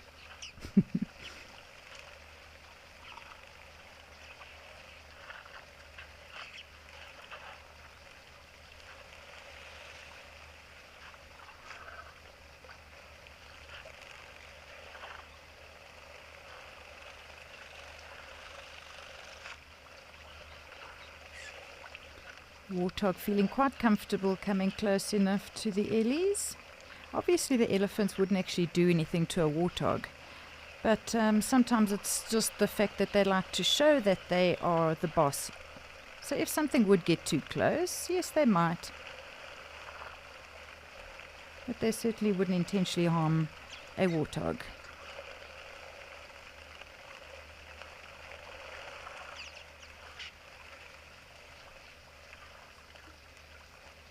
But it is very interesting to see how everything in nature knows its place.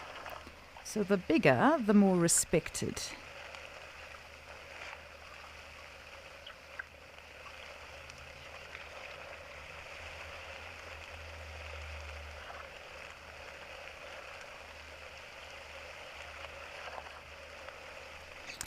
Kate, yes, male and female elephants do display dominance, not necessarily different.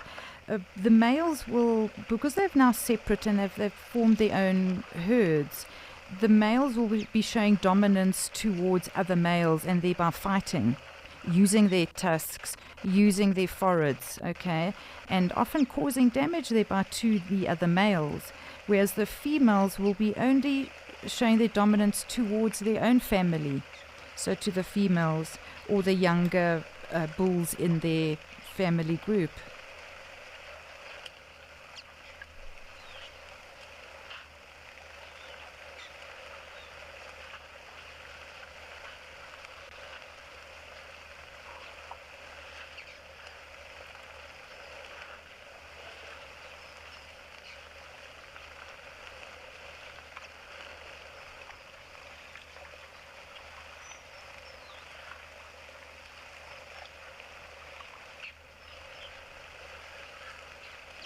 One looks like he's wearing socks because he's been in water up to his ankles.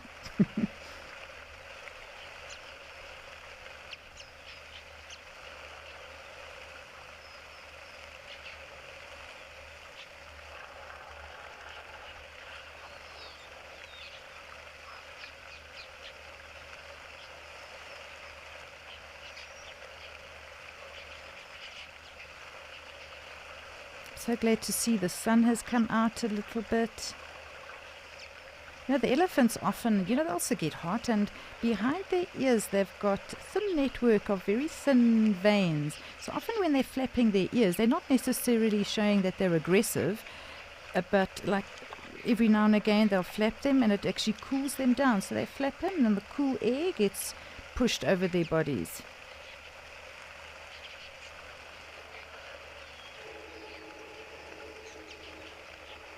Can hear that rumble every now and again, their communication. Now that can often be felt or noticed 5 kilometers away from where they are. So other elephants will pick that up through vibration through their feet.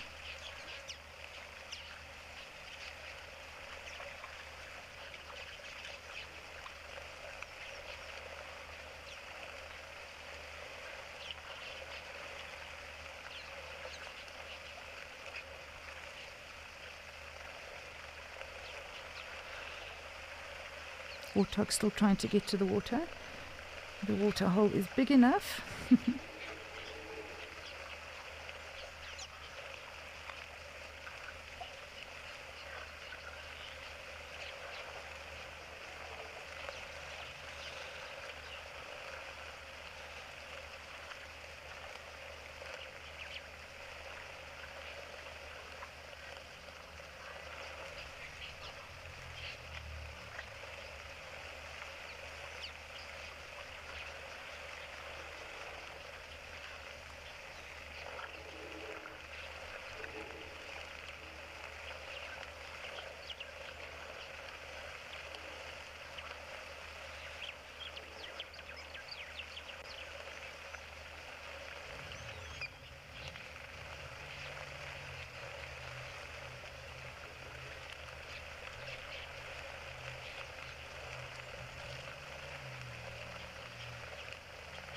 Oh, thank you very much. It's such a wonderful opportunity to actually be on this show. Thank you, Sophia.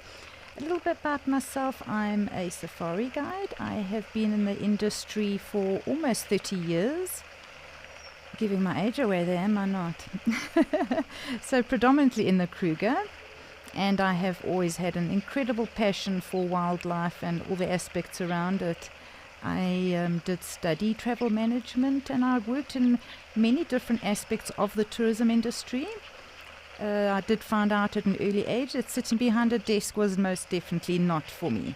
I was very blessed to then be asked to do a tour into the Kruger when I wasn't actually experienced yet, and that was probably the best way to just be thrown in, you know. Which I absolutely loved, and then I did all the necessary courses, and ever since I've been doing that. We grow through that. You always learn more and more experience at different lodges, different destinations. Thank you very much. It certainly is a career where it's passion driven.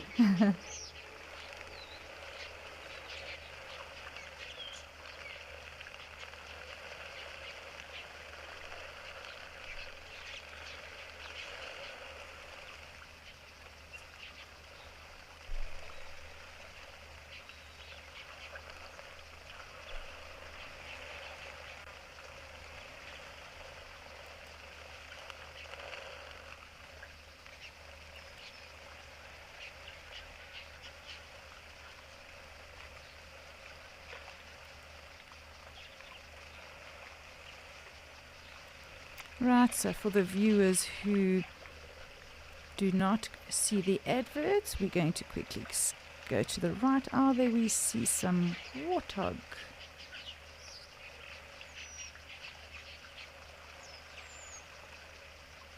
Getting its daily mud bath. Oh, and a good scratch.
Right, so we still have our Ellies here on the left. The sun has definitely come out.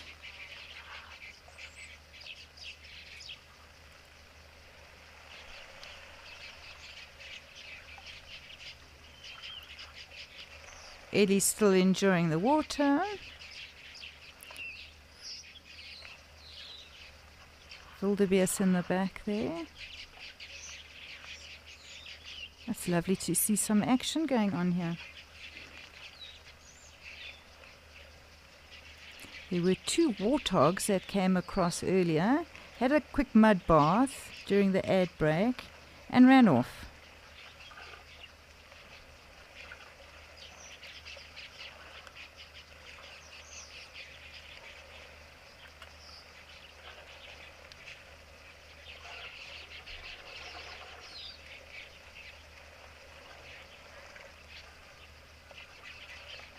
And the zebra back for a drink. Incredible how the animals always keep to themselves. So the impala's on the left and the zebra's on the right. Wap bam booby. Sorry. So he's displaying his legs a little bit like a giraffe. Not that he has a long neck, but he certainly puts himself in a very vulnerable position the way they have to drink.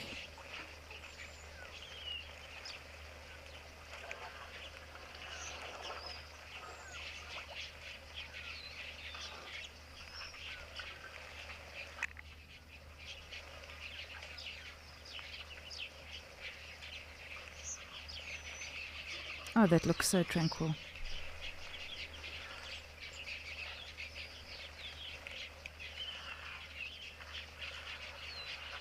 And the quillias.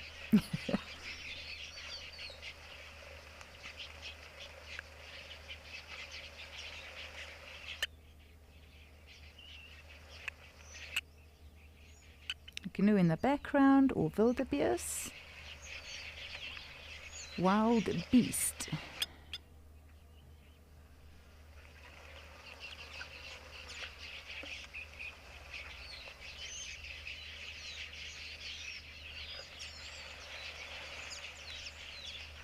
Yeah, so the stripes of a zebra, they're for many reasons. I'm also fascinated by their colouring. I'm sure we all are. And you know, it's also, as we know, when they all run, it sort of dazzles and we cannot then see exactly what animal it is.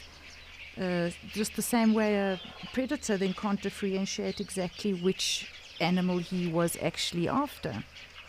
So the stripes also help them cool down. So the black will draw in the heat and the white will reflect. Another interesting thing is that when flies like to settle on animals, it's been found that they like to settle on a single color. So in that way, the zebras are also quite looked after in the sense of tsetse fly and things like that. Less flies possibly on them.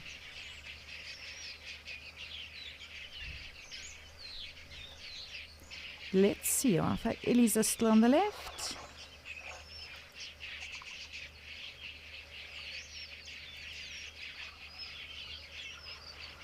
Yes, they are.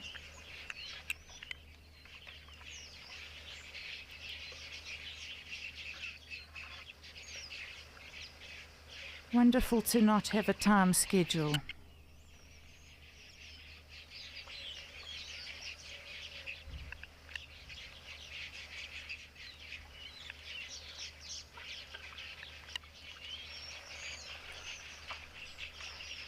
It would be interesting to hear from you guys what your favorite animal is and what animal you would love to be if you could choose to be one.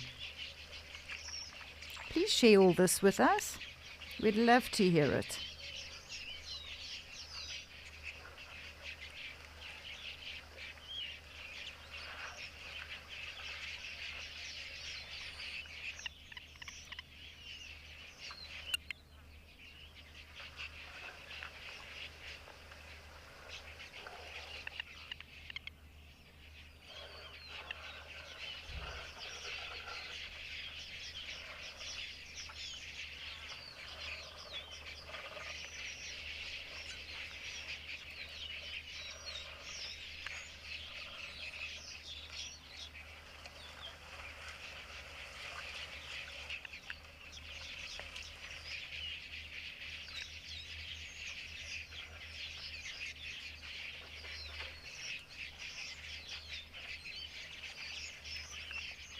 while they're having their drink there, we'll just have a look on the right again and see what's going on there.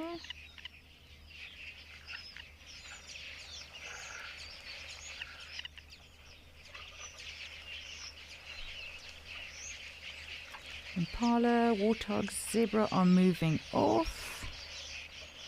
Let's see what our croc is up to. There he's still lying. He's hardly moved. Moved a little bit to the right.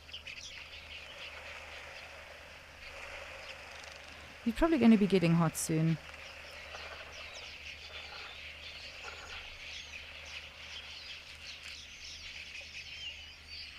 Love those Quellias. Lovely.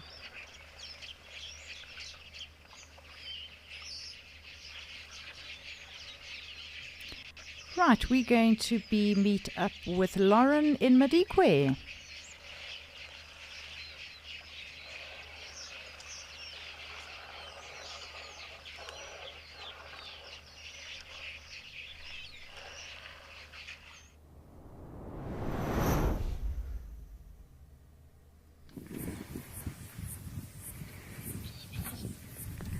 We had the most wonderful afternoon at the dam. That dam was really, really giving today, but sadly we had to move on, and we just thought, we're driving past a hyena dam, why don't we just pop in?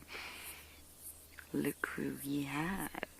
Now, this is a new female to me, definitely a female. I can see the mammary glands. I can see those very prominent mammary glands that are definitely lactating. So not only do I know she's female, I know that she's a mother. Now, that's about all I know at this stage, but naturally, as I continue on my journey of Madikwe, I plan to get to know the hyenas very, very well, because that's what I do. So, hello, madam. You are huge. This is a big hyena. Or maybe it's just because she's incredibly full. Either way, she's massive. You can see that she does have a collar on, that's apparent. But she's right outside the den site, so I'm hoping it is 1 o'clock in the afternoon here in South Africa. It's hot, but there's quite a cool breeze coming through, so it's not hot, if that makes sense. It's not sweltering. She's obviously positioned herself in the shade, and I would imagine the cubs are in the burrow sleeping, but it would be so lovely to get to meet them. So we may wait this one out for a little bit.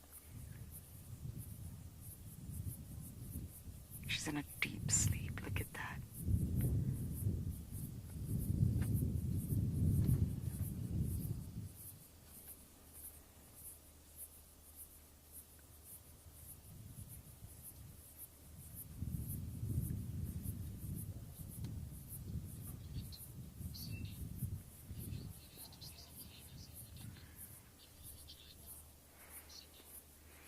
Cindy, I know, I'm over the moon. I loved my time at Amakhala, I really did, but I did feel the absence of the spotted hyenas, just because that is what I am attracted to. That is the animal that I passionately adore. So I did feel that, but I still loved my time there. But obviously it's wonderful to come to Madikwe and know that they have a clan. And I think they do follow the clan to a certain extent. Obviously this one's collared for research, so to a certain extent they must know the clan dynamics. And the fact that they have brownies here as well, the spotties and the brownies, is really interesting. You can find both spotties and brownies on a carcass at the one time, which is fascinating, because the spotties trump. I mean, look at the size of them, even just the size of those paws. Hyenas are much bigger than you think they are, if that makes sense. When you're in camp and a hyena walks into camp and walks past you, you think, wow. Even when we darted Swazi, one of the hyenas of the Juma clan in the Lowveld, even just seeing that animal on the ground and holding her, it's a very strange way to say, holding her paw, it's huge. They're just bigger than you think they are when you're sort of on ground level with them. And the brownies can't compete. They're not as big. They maybe can be as tall, especially when they erect that hair on the back of their neck, but they're not as big. They're not as aggressive in that manner, and they don't sort of cooperate as much as the spotties, so they don't have the advantage. So really, competing in a land that is dominated by the spotties. The brownies have done well here. Gotta hide from these guys. But I'm over the moon. I came here this morning. We just saw one sub-adult. But we've clearly chosen the right time to come by and see Mom. Or one of the moms. I'm not sure yet. It's all going to unravel the more time we spend here.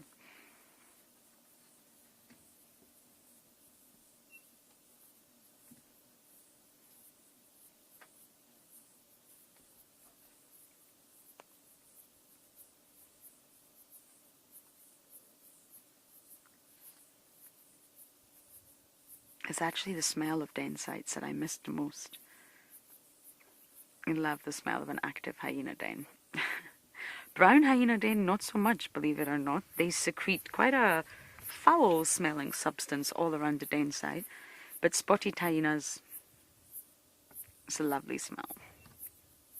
To me.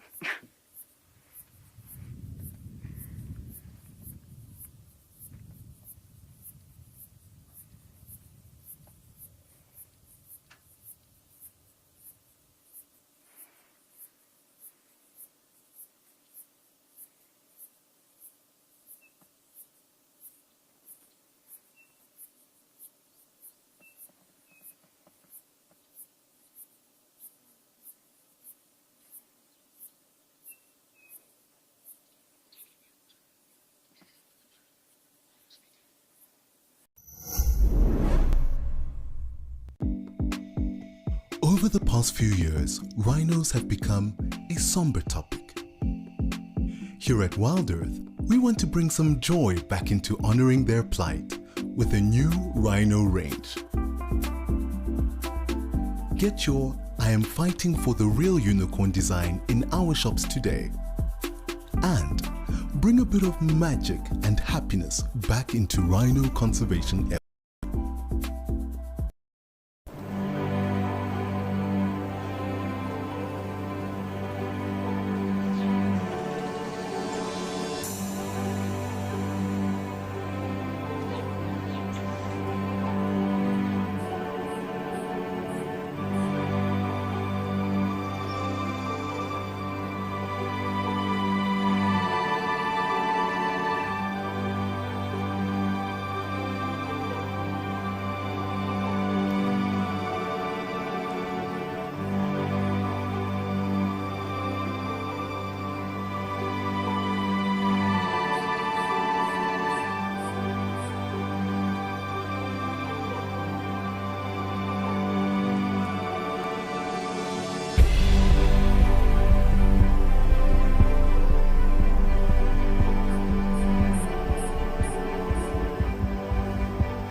Hello, madam. Is it her tongue that's sticking out, or is it, I don't know if it's her gums, or if it's her tongue that keeps just falling out of her mouth. That's possible. You know what it's like when you sleep? Sleeping's actually not attractive. You see in the movies all these people that just wake up looking so perfect with makeup on and sleep like angels. That's not really how we sleep. Most of us drool, or the mouth is open, or we snore, or the tongue falls out. You know, not really attractive. The movies lie. Don't they, Miss Hyena? She knows that better than anyone. The Lion King did no favors for these guys. I think Disney or Pixar or whoever makes these movies now should make one just about hyenas and how awesome they are. Maybe all different species of hyena. So the new generation, the younger kids that are growing up, like my niece and nephew, they can think, oh, hyenas are awesome. They're not Scar's ugly, ferocious, horrible sidekicks. They're evil. I think she agrees.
I was just distracted by a bird there.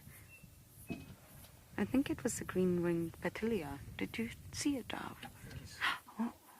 I don't know if we're going to get a good view of it. But I've never put one of those on camera, so that would be a first for me. I've naturally seen them before. Quite striking, that olive green with the grey and the bright red feathers. We might get a few. And that's another wonderful thing about sitting at den sites, being stationary. You can actually appreciate everything that flutters on by.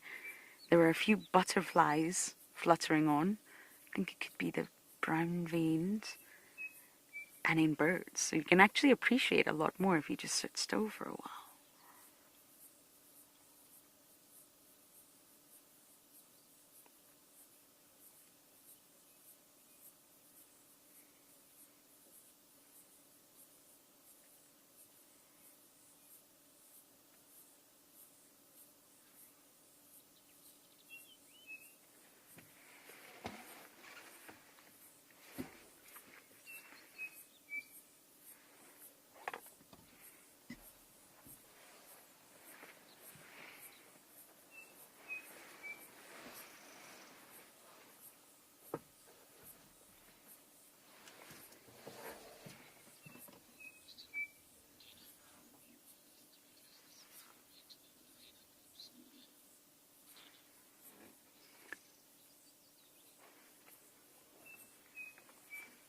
Adina, that's a tricky one, survival rate, even when it comes to lions, leopards, because in essence it depends on so many different things, and it depends on where you are in the world. So for example, for lion cubs, they normally say about a 50-50 for the Lowveld, but a 60-40 for areas like the Serengeti. So it does depend on a lot of factors, but the trickiest part for hyenas really is, I guess there are lots of challenges, but the trickiest part is the birthing process.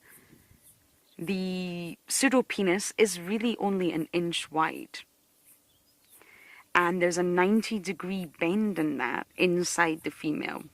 After the uterus, there's about a 90-degree bend in that birthing canal, which then ends in the pseudopenis. So it's a very, very complicated birth, and to be honest, sometimes not all mothers make it. So when hyenas disappear, it's not always the fact that they've been killed by other animals. It could just be that they didn't make it through the birthing process. So at this stage in the cub's life, which is obviously very, very early on, 60% of cubs can suffocate on their way out. Sometimes one can make it and one can't. So that's very often why you see a mum with a single cub rather than a twin litter. But then, of course, when they become cubs, when they survive the birthing process and they become cubs stashed in the den, there's lots of threats. including indirect sort of competition from your sibling, predators, all sorts of things. And then the survival rate is about 50-50. And that goes up until about 1 year.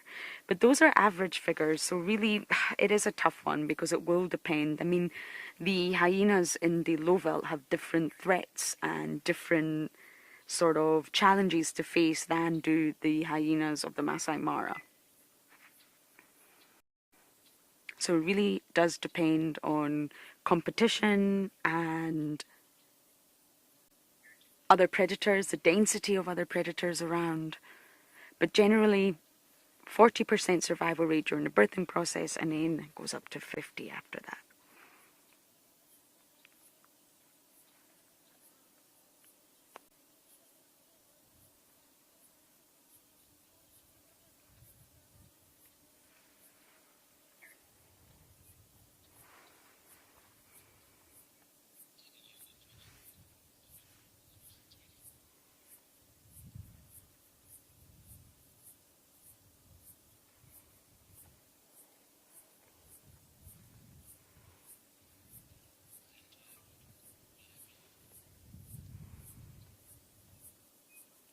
Now, she won't be wakening up for any time soon. She won't. It's hot, she's full. She's nocturnal after all. But I just wonder if it's worth sort of hanging around a little while, seeing if the cubs do come out. If the cubs know that mom is here, they'll want to be out with mom. But sometimes what mother hyenas do is that they put their cubs back in the den and they really don't go very far, but they want peace, they want to sleep. So the cubs think that mom is gone, but actually she's just round the corner having a big fat snooze.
Now, I don't think much will happen for a few hours. However,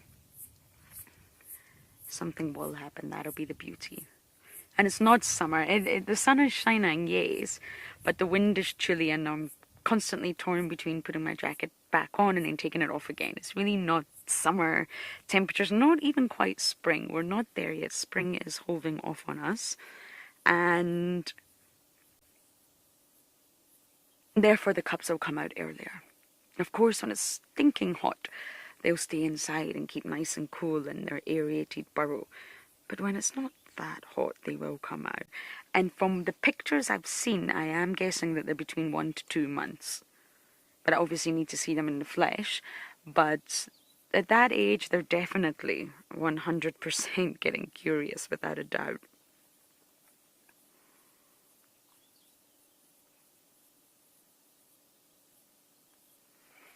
They never stop being curious, actually. Hyenas get themselves in a whole lot of trouble.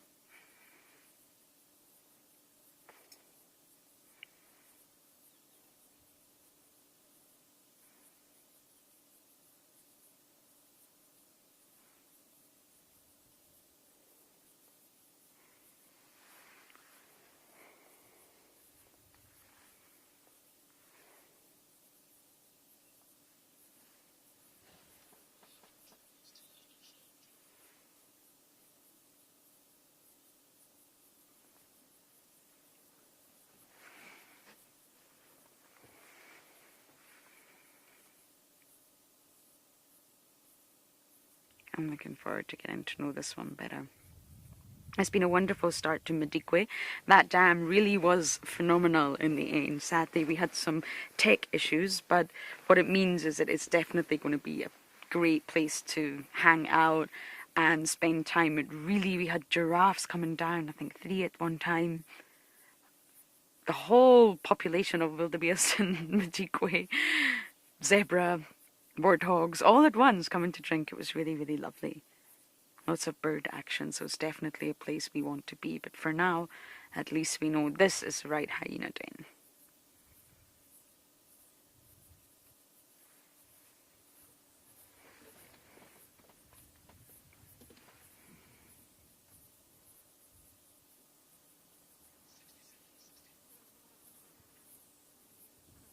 And of course, it's so great to escape to nature with all of you, coming to you from different locations. And now we have a new one, and that is Madikwe Game Reserve. And I am so happy to be here.